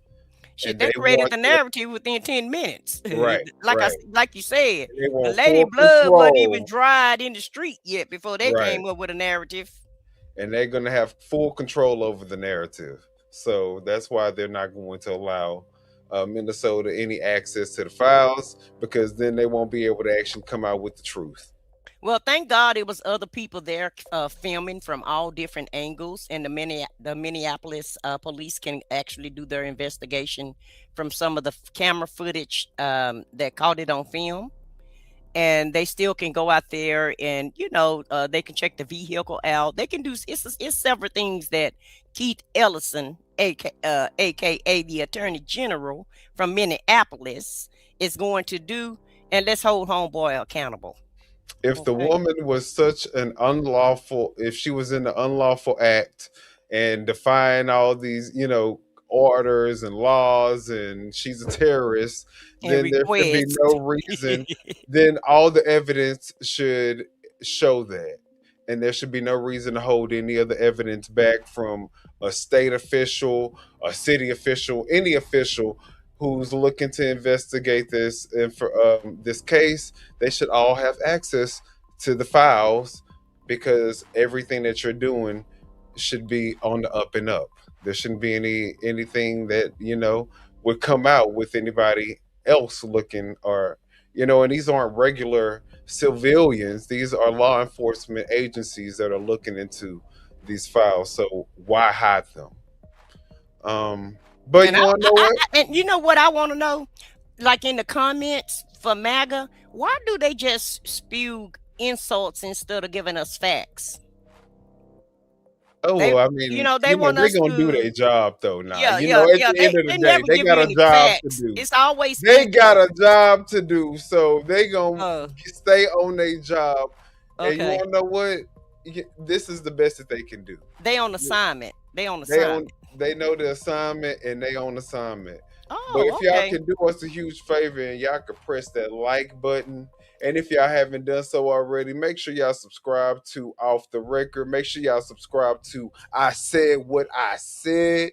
Okay. And okay, we want some And we likes. got a new member too on OTR. When you And we finish. got a new member on OTR. What's good, new member? Welcome aboard. Welcome aboard.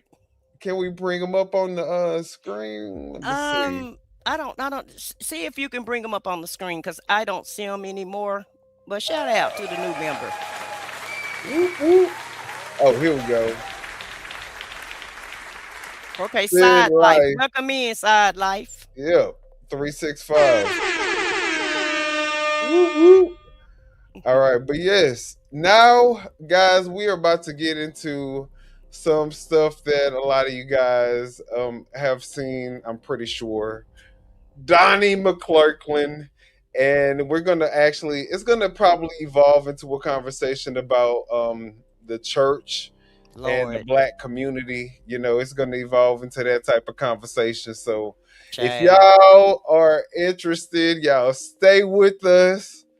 But the next clip that we're gonna watch is gonna come from another content creator. I forgot her name, but we're gonna see her name when we watch the video. It'll pop up. Yeah, it'll pop up.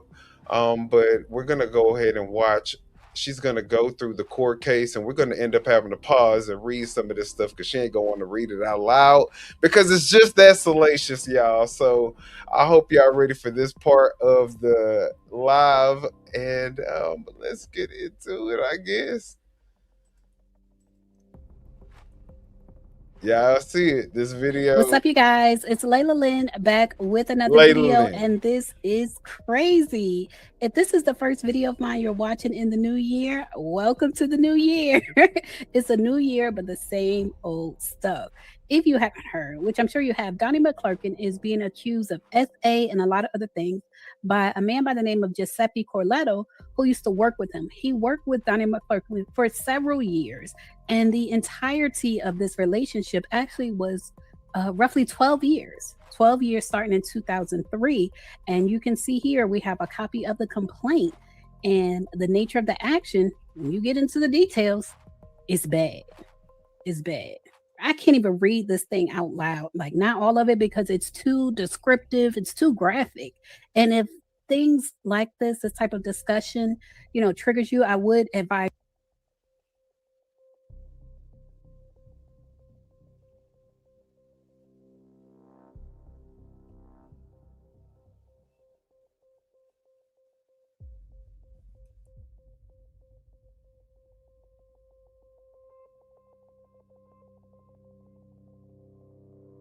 Okay, we can't hear anything any longer.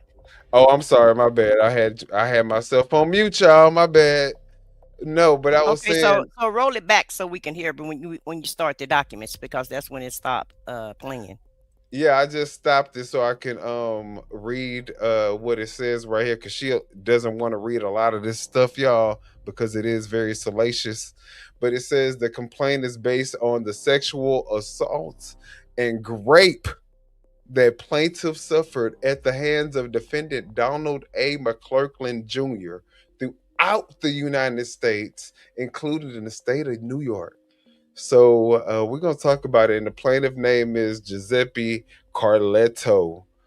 So we're going to get into it. But a lot of times I'm going to end up pausing just so we can read, because she's not going to want to read what it says for whatever reason. She don't want to, read it out loud. But we're going to read it out loud. You not to even get into this, because some of the things you're going to see on the screen are just a lot. And that's the channel name. In 2003, on or about August 3rd, Carletto was 21, and he first met Donnie McClurkin at Donnie's church in Long Island, New York, after reading Donnie's book entitled Eternal Victim, Eternal Victor, which centered on being delivered, not like it means no more. And Donnie McClurkin at this time was going on this press tour, released this book. I believe there was an album too. And it all centered around him being delivered from being LGBT. And so that's why this young man came to him. So it says at the time, Donnie McClurkin's church, Perfecting Faith Church, was holding outdoor services to share testimonies regarding their own deliverance from different things. And because the plaintiff, Mr. Carletto, was struggling with the acceptance of his sexual preference in light of his religious beliefs, he sought out Donnie McClurkin for guidance. And so personally, I can see a 21-year-old Oh, well, damn, I ain't mean to do that. Who confessed to the plaintiff that he took someone for guidance, not knowing the trouble that they're walking into.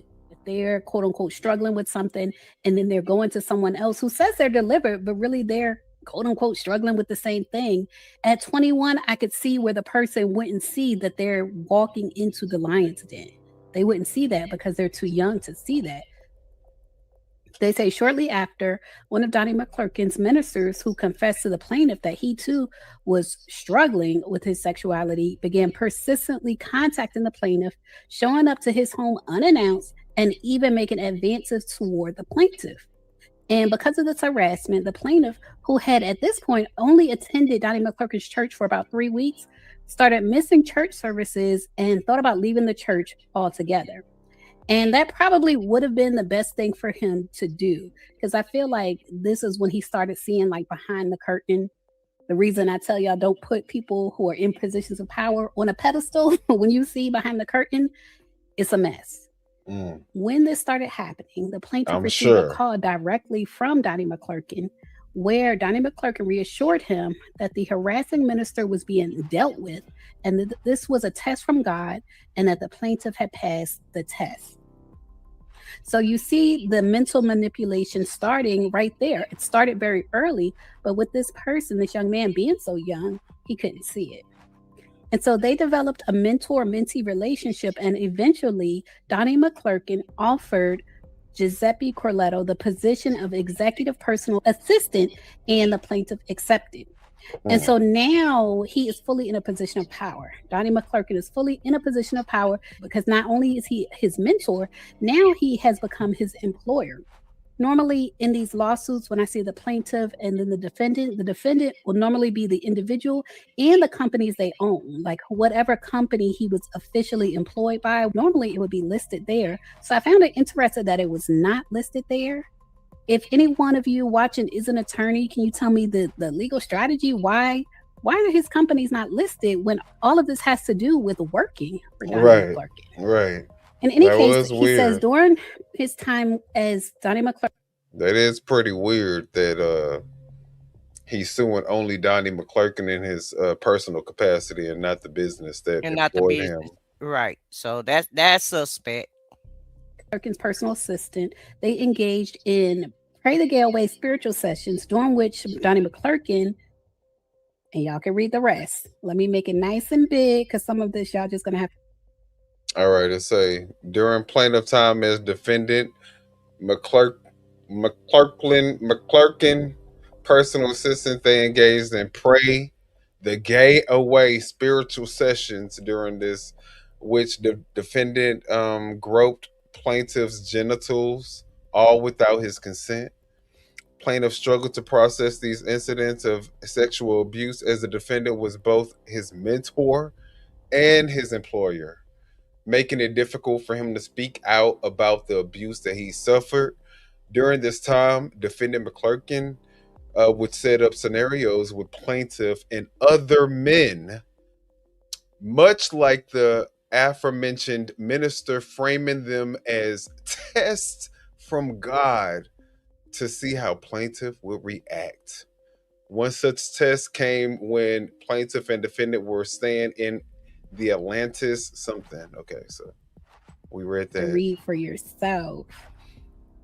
They say plaintiff struggled to process these incidents of SA as defendant was both his mentor I and thought she wasn't gonna making read it it. difficult for him Man. to speak out about the harm that he suffered. They go on to say that during this time, McClurkin would set up scenarios with the plaintiff and other men, just like with the aforementioned minister, framing them as tests from God to see how the plaintiff would react. Sending other men to see what he would do with other men. I don't know if it was a test to see if maybe he just wasn't attracted to Donnie McClurkin or something else. But in any case, Donnie McClurkin does admit that he is aware that the defendant is not attracted to him. He sends an email, and I can't believe some of the stuff he says in writing, but he later admits that he knows this young man is not attracted to him and that he feels like a dirty old man, and he graphically admits to what he allegedly did to this young man if the email is authentic. They go on to say one such test came when plaintiff and defendant were staying at the Atlantis Resort in Nassau, Bahamas, where defendant invited a male model to the plaintiff's hotel room in an attempt to coerce the plaintiff into doing intimate type activity.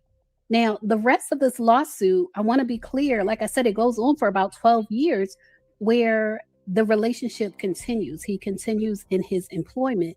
So I want to address that. I feel like a lot of times socially, we feel like if someone continues contact with someone, basically that's consent. What you think before we hear what she about to say about it? What you think? The fact that he stayed there. Well, it could be Stockholm syndrome also, and I'm conflicted because number one, the guy was 21, but a lot of times with a man, 21 is not 21 in the mindset, because sometimes your age supersedes your maturity level, right? And so and put the spirituality realm in there. Some people really trying to find God. They're trying to seek God, and they're really trying to tap And he in. knows his situation. Yes. It ain't like he don't know that he's the guy trying struggling with his sexual. Right. And the guy struggling, the guy trying to tap in, tune in, and really trying to get his soul right. So McClurkin takes advantage of this situation because, in my opinion, this wasn't therapy. I guess this is what you would call grooming therapy. That's what it sounds like. That's what it sounds like to me. So I feel like he wholeheartedly took advantage of this guy, but I don't know. I also feel like this guy possibly, allegedly, could have been getting paid also. Okay, because Yeah, of course there was a monetary benefit for him, right? He was probably dependent on the money. He probably had his own apartment and all the other stuff, and just imagine having to go and find another job and all other stuff, and this man probably paying you a little bit more than what the average job would pay you. Right. So yeah. So you combine those things in, and I can see why he would stay there for 12 years. But I'm a heterosexual person, so I can't really speak too much on the plight of this man's feelings and what he was seeking and how he possibly could feel at 21, because apparently he was having these feelings, but he didn't want to have the feelings. You know, he was trying to. It was like he was having a struggle within himself, and McClurkin, you know, help him, in my opinion, help him choose a side. What you think?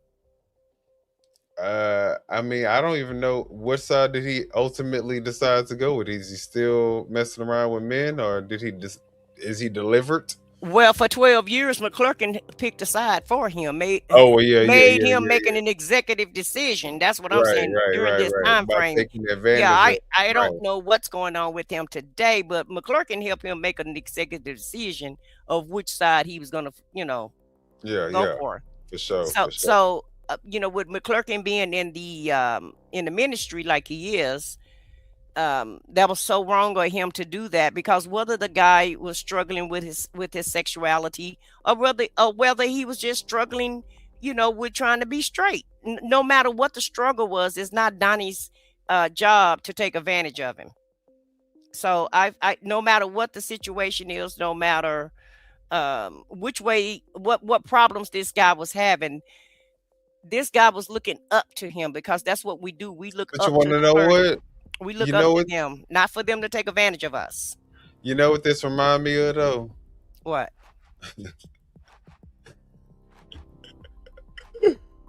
All right, hold on. Let me see if I can put it on here. This right here, this is MAGA. They the ones getting used and abused by this over here, which is Trump. Right. This is exactly what we seeing. I mean, yes, this is on the religious. The powerful taking advantage of the less powerless. The powerful taking advantage of the powerless. There you go. Yep. Oh, let me erase this. All right. So I blame Donnie McClurkin in the whole situation, no matter what. My bad.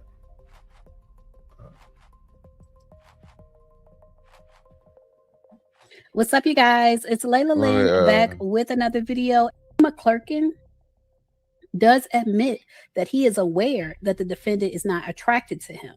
He sends an email.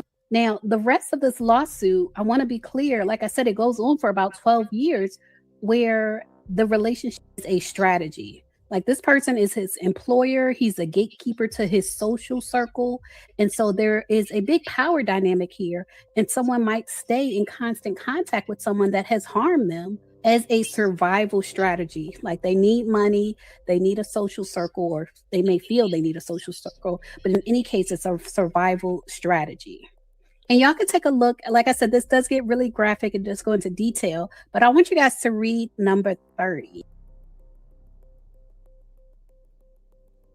All right, it says defendant McClurkin also engaged in numerous other incidents of groping and forcible touching while plaintiff was working with him at his church.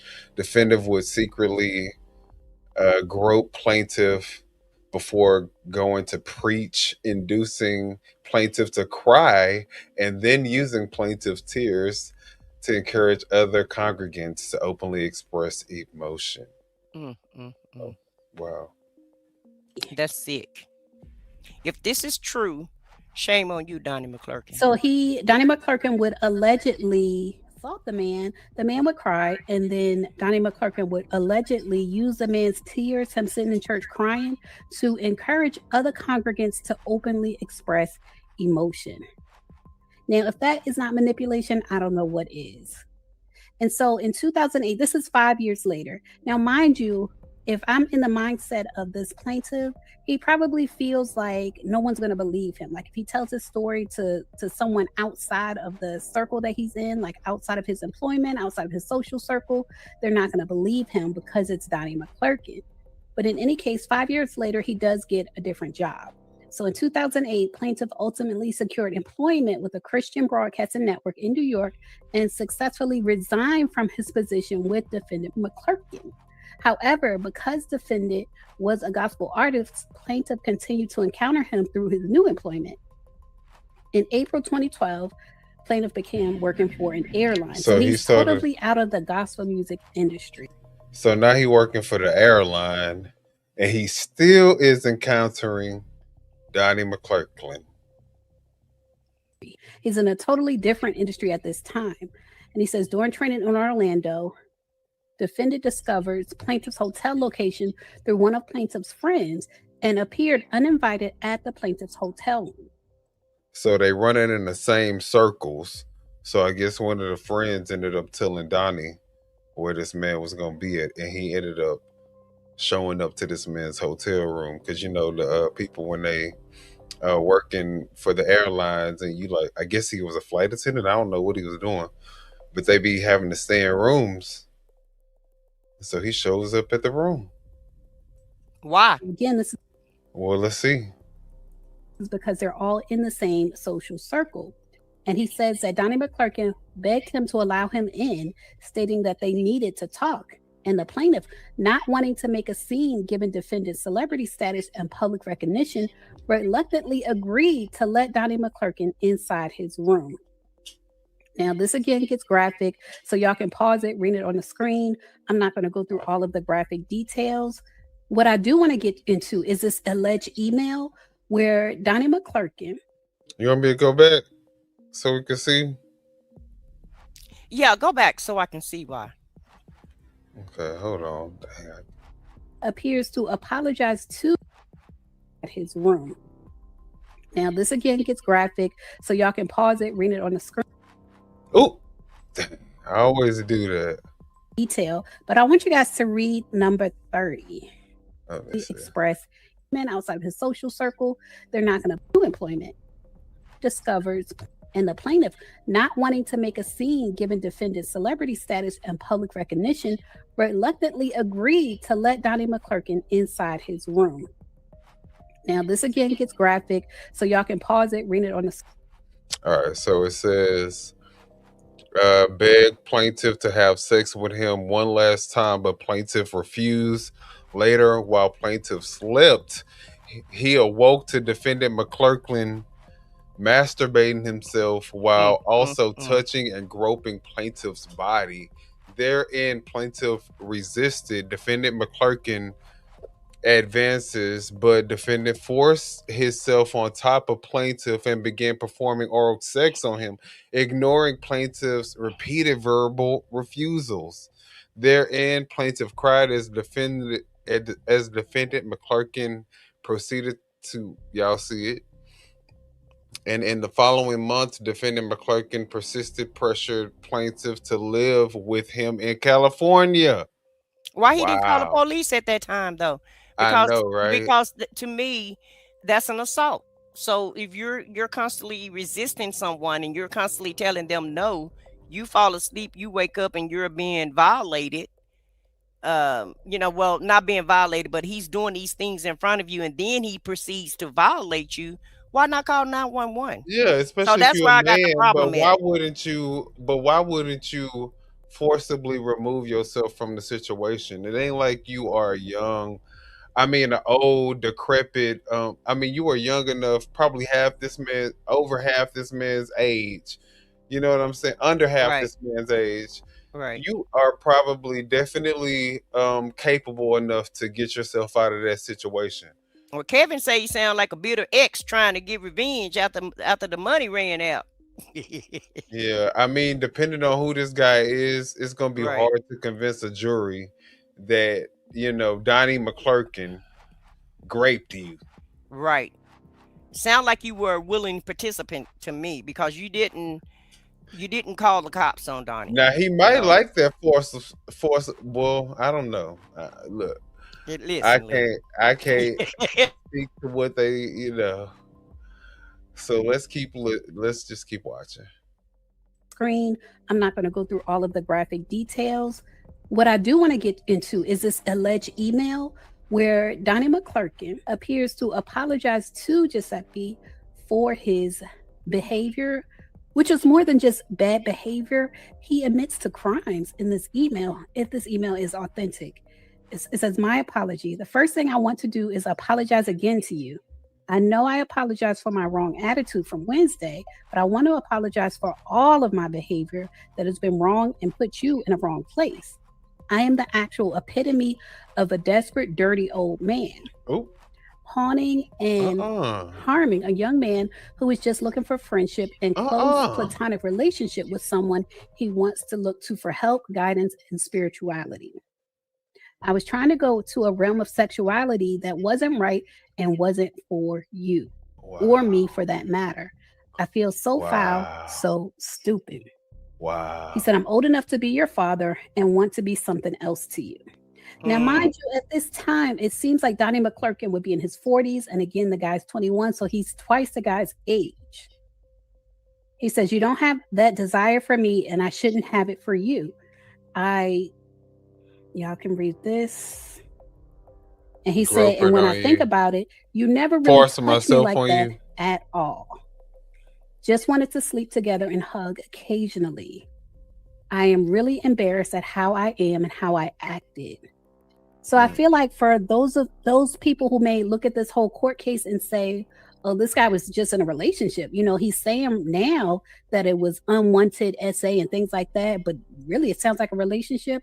This is allegedly Donnie McClurkin saying that it was not a relationship, and he realizes that the young man was not even attracted to him. He says, I realized you never really touched me. You never really touched me like that at all.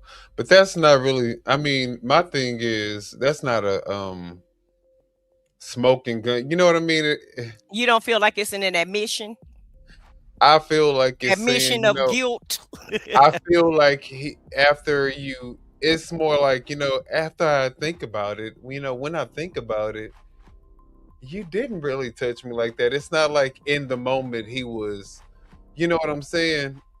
It's more like it's more like he's trying to shoot his shot, and he thought maybe in his mind he thought that the guy was warming up to him or possibly enjoying what he was doing to him, but now that he reflect and think things over and saw maybe that wasn't the case. Right. Yeah, maybe that wasn't the case. Yeah. Because at this point it seemed like Donnie is confused of why you didn't say something. Right. Because in any type of relationship, sometimes your partner will probe you, but you're not ready. Sometimes they're ready and you're not ready. So you may shoo them off and say, "Well, go on, leave me alone. I don't want to be bothered," or not right now, right? So he could have possibly, and I'm not trying to make an excuse for Donnie. I'm really not, because I think it's despicable, disgusting, and all of that. Of what happened. But it's a whole bunch of despicable, disgusting motherfuckers out here that's willing to go along with that shit. So you can't for the money. Exactly. So you can't just say just because you think that it's despicable and disgusting that automatically makes that man, because he is saying it now, a victim. You know what I mean? Yeah, because he kept going back, like Jay Blake is saying. Why did he keep coming back? Right. Exactly. And why did he, even at 21, even if your eyes were closed, shit, by 25 to 27, your mindset changed. You're supposed to grow up a little bit, but you stayed there past that time frame. So like somebody said earlier, it sounded like was it Kevin? It was a relationship that turned bad. Yep, pretty much. Yeah, the money must have stopped flowing. Yeah, it was Kevin right here. But I think that we've gotten to a place where men are willing to compromise whatever masculine values that they have to advance their career and to advance their standing, the social standing, the economic standing. People are willing to, compromise their values just to get ahead. Their morals and their values just to get ahead. And this is a prime example. Somebody doing something that they may not have been really. And if he was in fact gay, Donnie McClurkin may not have been the person that he envisioned himself doing the stuff that he was doing with. You know what I'm saying? He still would probably have to, in some type of way. Well, that's why I go back to either get out the situation, or if you feel violated, why didn't you report it? Yeah, but that's what I'm saying. That's what I'm And saying. still Even not reporting it. Now you even, just that's now what you I'm just saying. filing a Even lawsuit. if he was gay, my thing is, if Donnie McClurkin ain't your, cup of tea, it still feels like he's doing it because it's a meal ticket. You know what I mean? Like, I'm willing to go ahead and what do you call it? Kind of not worry about what my values and my standards are and the kind of guy that I want to talk to. And I'm lowering that shit just so I can get ahead with you. He lowered his standards. Right. Yeah. He lowered his standards just to get paid and or to get what he wanted. I don't really know, but why aren't you I want to know why you still not filing charges? Yeah. Why file a lawsuit to try to get paid? Same thing with Christian Keys. Why file lawsuits? If you felt so violated and you felt like, these guys really took advantage of you, then why not go file a police report instead of a lawsuit? Exactly. I totally agree. Because the money is what is the motivation. And that was the motivation for the relationship initially. Let's look at Ricky Smiley talk about, his response to this Donnie McClurkin. I don't know why I keep saying my Donnie McClurkin. I even added the L right here. I thought it was an L. Right. No, it's Donnie McClurkin. All right. Ken, Well, whatever. Ken, K-I-N, Ken. Whatever, y'all know what it is. He really a non-factor in most of our lives, but Well, I'm gonna tell you what, these Donnie boys is really making headlines these Donnies days. are doing They doing too much. Doing too much, definitely. All right, let's see. Hold on. In my Oh Lord. Don't tell. in my one. Come on now. Well, just focus and take your time. We good. All right, let's see.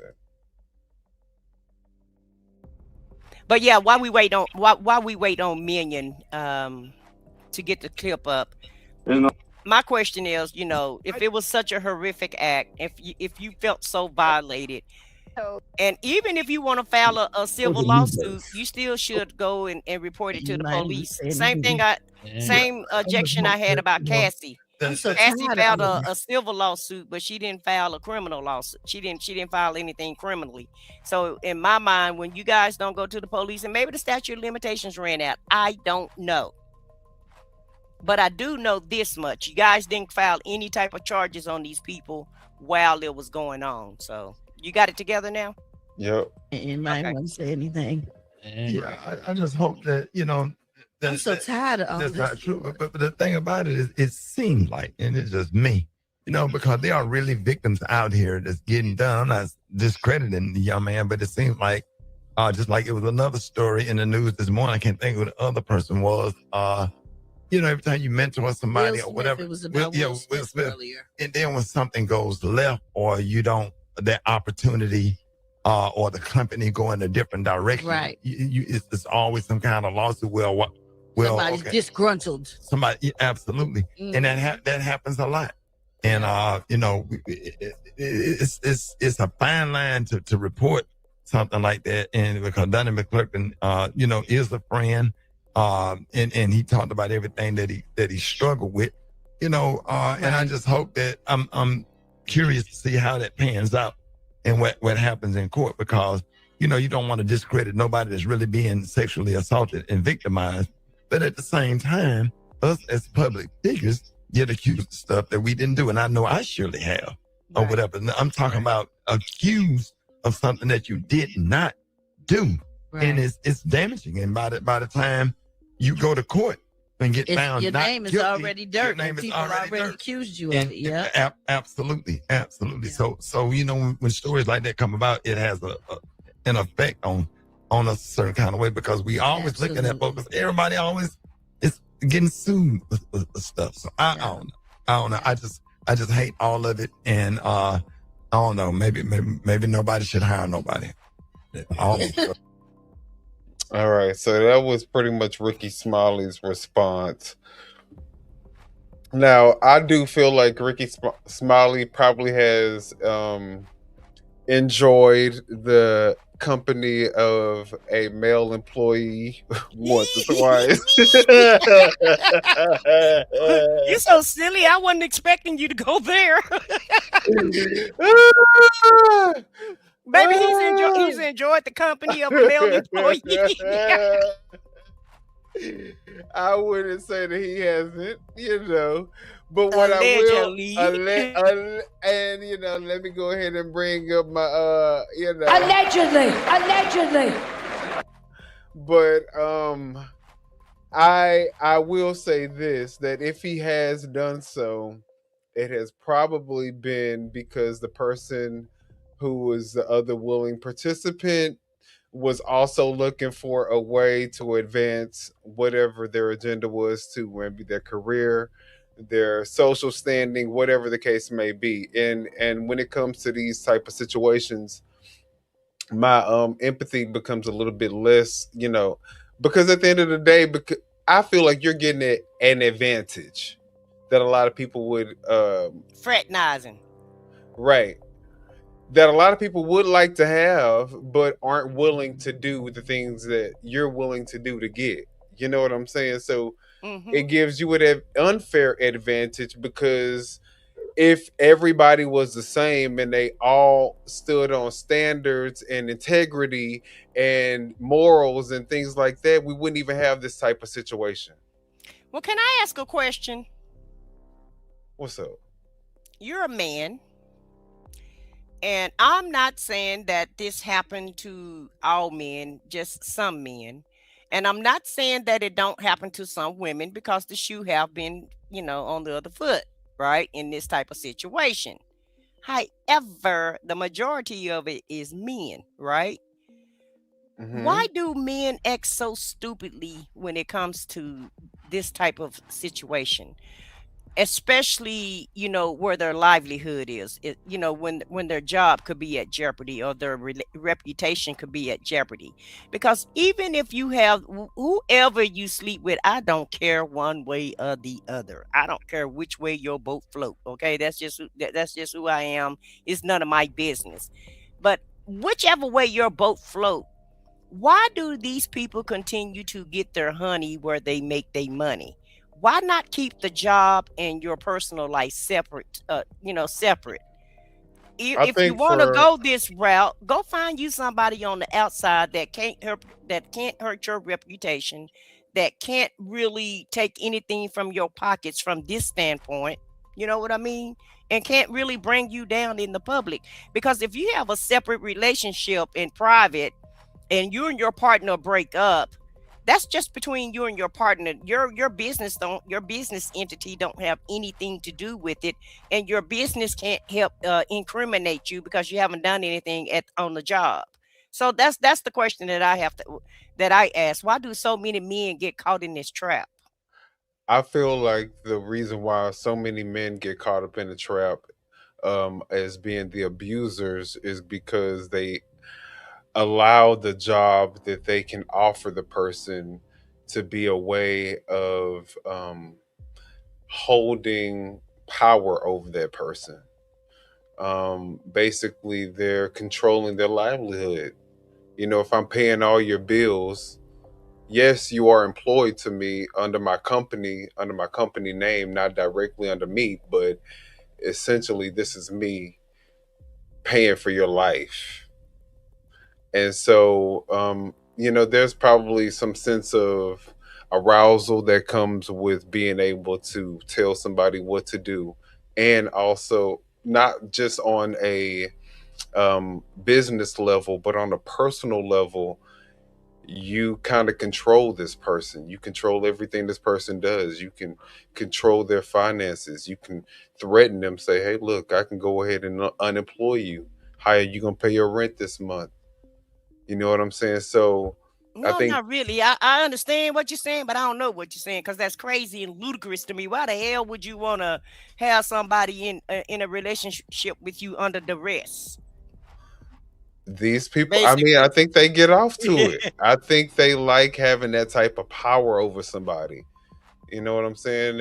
And think that that's gonna supersede any chance of this person being able to come out and speak against them. Because why would they put their own livelihood at risk?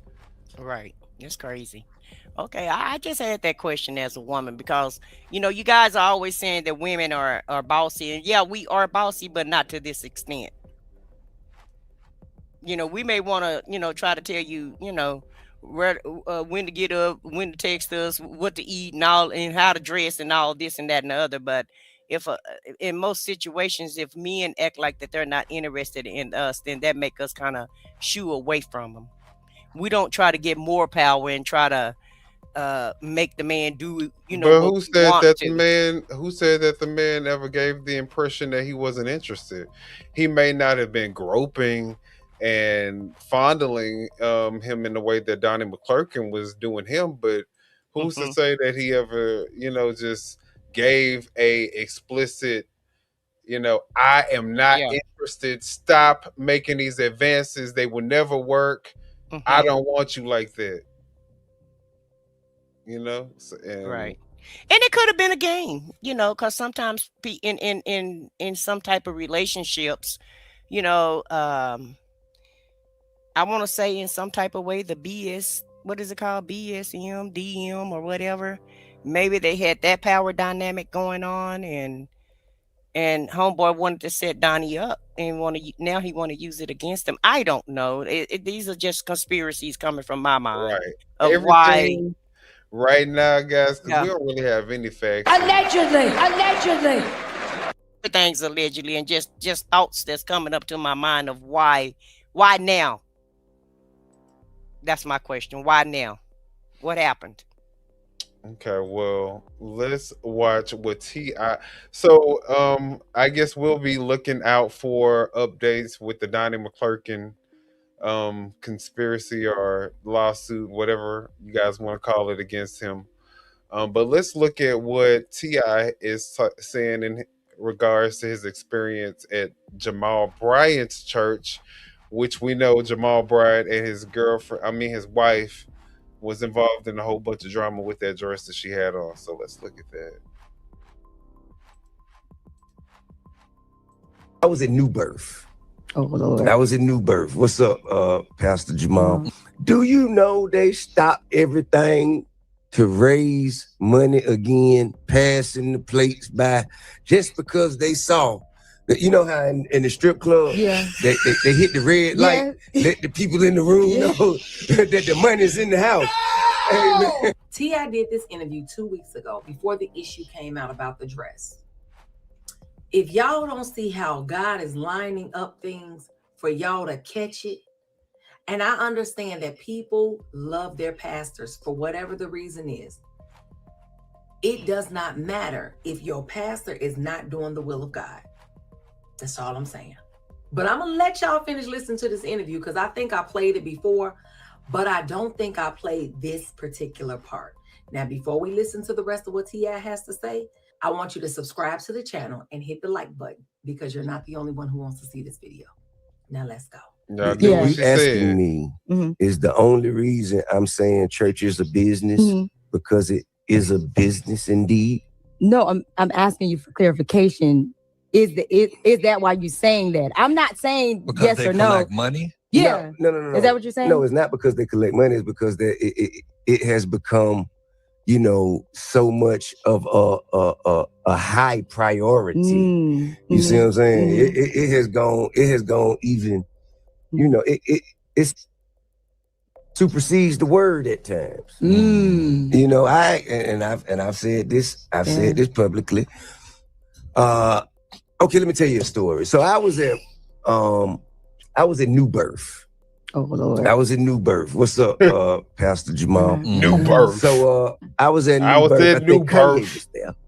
I remember that. Yeah, I do remember that. Yeah. Kanye was there with Sunday service. Yeah. And when I went, I see a lot of my contemporaries and constituents, a lot of my peers and predecessors. And so we go we go and we in the little back hall, and I hear him raising money right then. When I'm in the back, I say, I'm gonna stay back here. Oh, really? Yeah, it was me, 2 Chainz, Tamika. No, that's funny. Why he call his wife? Is his wife's name Tamika? Yeah, Tiny is her nickname. Her Yeah, real name. Her real name is Tamika. Right. Why you gonna stay out and talk about? I heard them trying to do the delivery, passing out the offering plate, and I decided to stay back.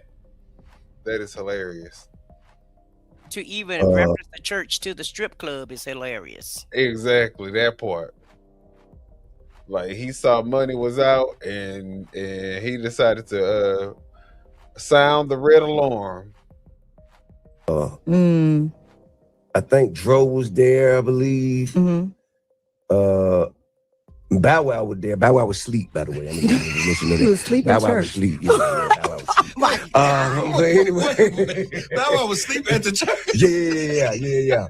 He missed the whole thing. He missed the whole thing. I looked at him and said, that baby tired. That baby tired.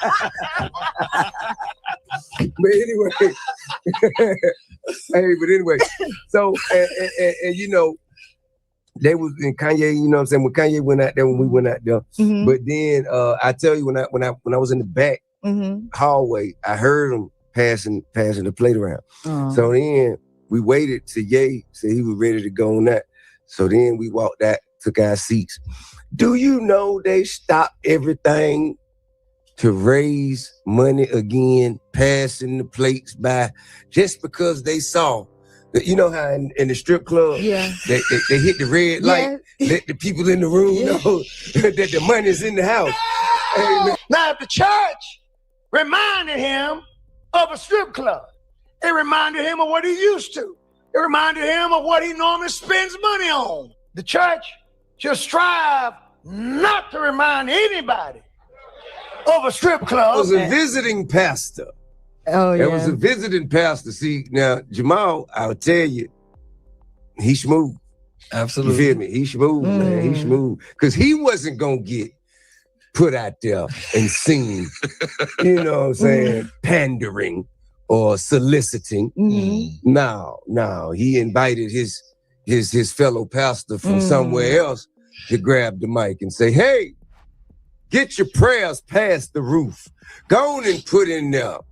I think he said some money. I need $1,000. The Lord told me, close the doors from with spiritual precision. He says, each of you will sow a seed you have never sown in your life. Close the doors from me for a quick moment. This is the stuff they like to do. Yeah, and that's why a lot of people don't even want to go Close to the church. doors. Close the doors. Because of people like them. Close the doors. Close the doors. Yeah. Listen to me. This ain't for propaganda, and if you have doubt or no faith in this area, go sit down. I didn't ask for you to speak. I'm talking. Say amen. Amen. Wow. The Lord says, this ain't for propaganda. This ain't Say a game or a gimmick. You are not giving for a house. Let me say this and make it clear. You are not giving for a new car. You are not giving to line the pockets of the prophet. The fact that you gotta even say that means that that's exactly what you about to give for. The devil is a lie. Oh, that was a new is it birth. Oh, Lord. Smooth, man. He smooth. Because he wasn't going anywhere else to grab the mic and say, hey. He says, each of you will sow a seed you have never sown in your life. Listen to me. This ain't for propaganda, and if you have doubt or no faith in this area, go sit down. I didn't ask for you to speak. I'm talking. Say amen. Amen. The Lord says, this ain't for propaganda. This ain't a game or a gimmick. You are not giving for a house. Let me say this and make it clear. You are not giving for a new car. You are not giving to line the pockets of the prophet. The devil is a liar. You are not giving to line the pockets of the pastor. Can I say it stronger? You are not giving You are not being fleeced tonight. That's exactly what The you're Holy being. Ghost told me to tell you and your spouse to get as close to a $5,000 seed and sow it like it's nothing. God It is in made that him say seed that He's stuff going to because he replenish wanted your to former expose glory. exactly I don't what's know if that happening. was the service that T.I was at, but I have done a video on this man before, as y'all can see. And T.I hit the nail on the head. We do not want churches looking like they're the club, looking like it's the strip club, or any other club for that matter. All right, so that is pretty much that clip. Right. T.I really did hit it on the head. And how dare you raise money off of this?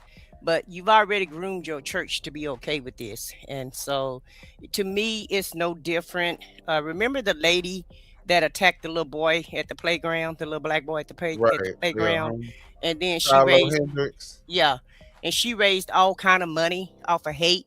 Same thing with the church, in my opinion. You're raising money off of immoral values. Absolutely. Absolutely. And then they're the reason why people who are waking up right now don't support the church. Right. And you got your church in a damn cult at this point, in my opinion. The people who do support that shit, yeah.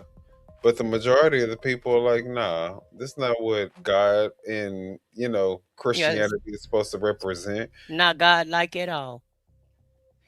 Well, guys, I think this was another successful show. We appreciate everybody that's still here. If you are still here, can you do us a huge favor and hit the like button?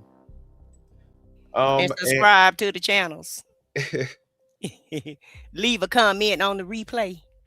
That's right. That's right. And let us know what y'all think. Do y'all think that the church has been... I feel like the church is cooked. At this point, if we have these type of leaders who represent what the church is, then the church is cooked. So we got to make sure we hold these type of people accountable, get them out of, these leadership positions. And yeah, if the church is going to continue, because it can't continue like this.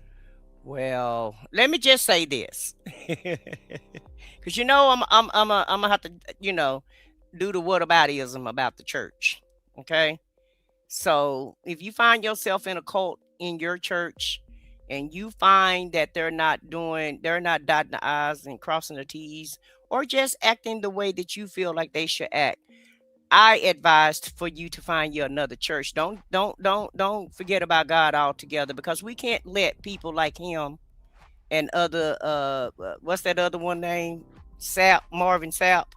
Yeah. We can't let Marvin Sapp and Donnie McClurkin and let's just say this. These Mickey Fickies used to be singers, gospel singers. Okay? Marvin Sapp used to be a gospel singer. I don't know what Jamal Bryant used to be. I think he was like a motivational speaker at first, or maybe he should be a motivational speaker. I don't know. But I do know some of these gospel singers are washed up.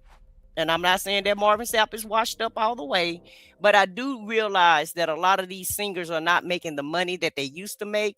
So they're finding themselves trying to, come up through the church. Get a ministry going and come up and make it up, make up the coins, in the church. And how dare you pimp God for your own personal use? Because that's basically what a lot of these preachers are doing. So if you feel like your pastor is a pimp and he pimping you and he pimping the congregation, then I suggest you find another church that really believe in God and that's holy, because I don't feel like every church in America is bad, but I do feel like the way that some of these people run their churches, and it ain't just black preachers, it's some of the Caucasian preachers and churches of all faiths, of all kinds. If you find out your person, whoever you worship and wherever you worship, if you find out that they're not dotting the I's and crossing the T's, just go find somebody else to worship with. But don't let them make you miss out and make you and have you missing out on trying to live a holy life. So I just want to throw that out there. I second that motion. All right, guys. Well, we again appreciate you guys being a part of the conversation. We have so much more to talk about. So if you haven't done so already, make sure you hit the subscribe button for this video so other people can also get in on the conversation. Make sure y'all hit the like button. Maybe YouTube might recommend it to somebody. And until the next video, guys, we will see you out. We are. Y'all have a good day. Yeah, you know what time it is. No scripts, no filters, no fear.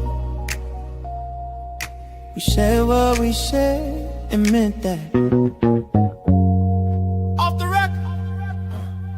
Off the record, yeah, we keep it real. No filter shit, we say what we feel.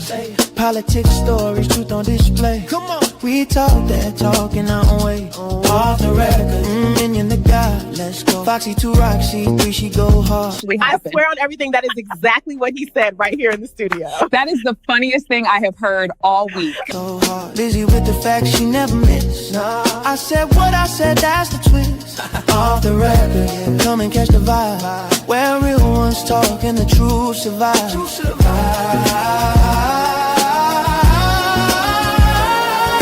Late night truth, we don't just speak. We pull the roots from what they keep. From pain to progress, we light the flame. No spin, no script, we call it by name. Minion bring the vision, Foxy bring the flame. Lizzie drop a cease, it'll never be the same. I said what I said, say it loud, no shame. We taking truth global, remember the name. No apologies, no disguise. Just soul and purpose in our eyes. We move with power, bold and free. Say it loud, you gon' feel this energy.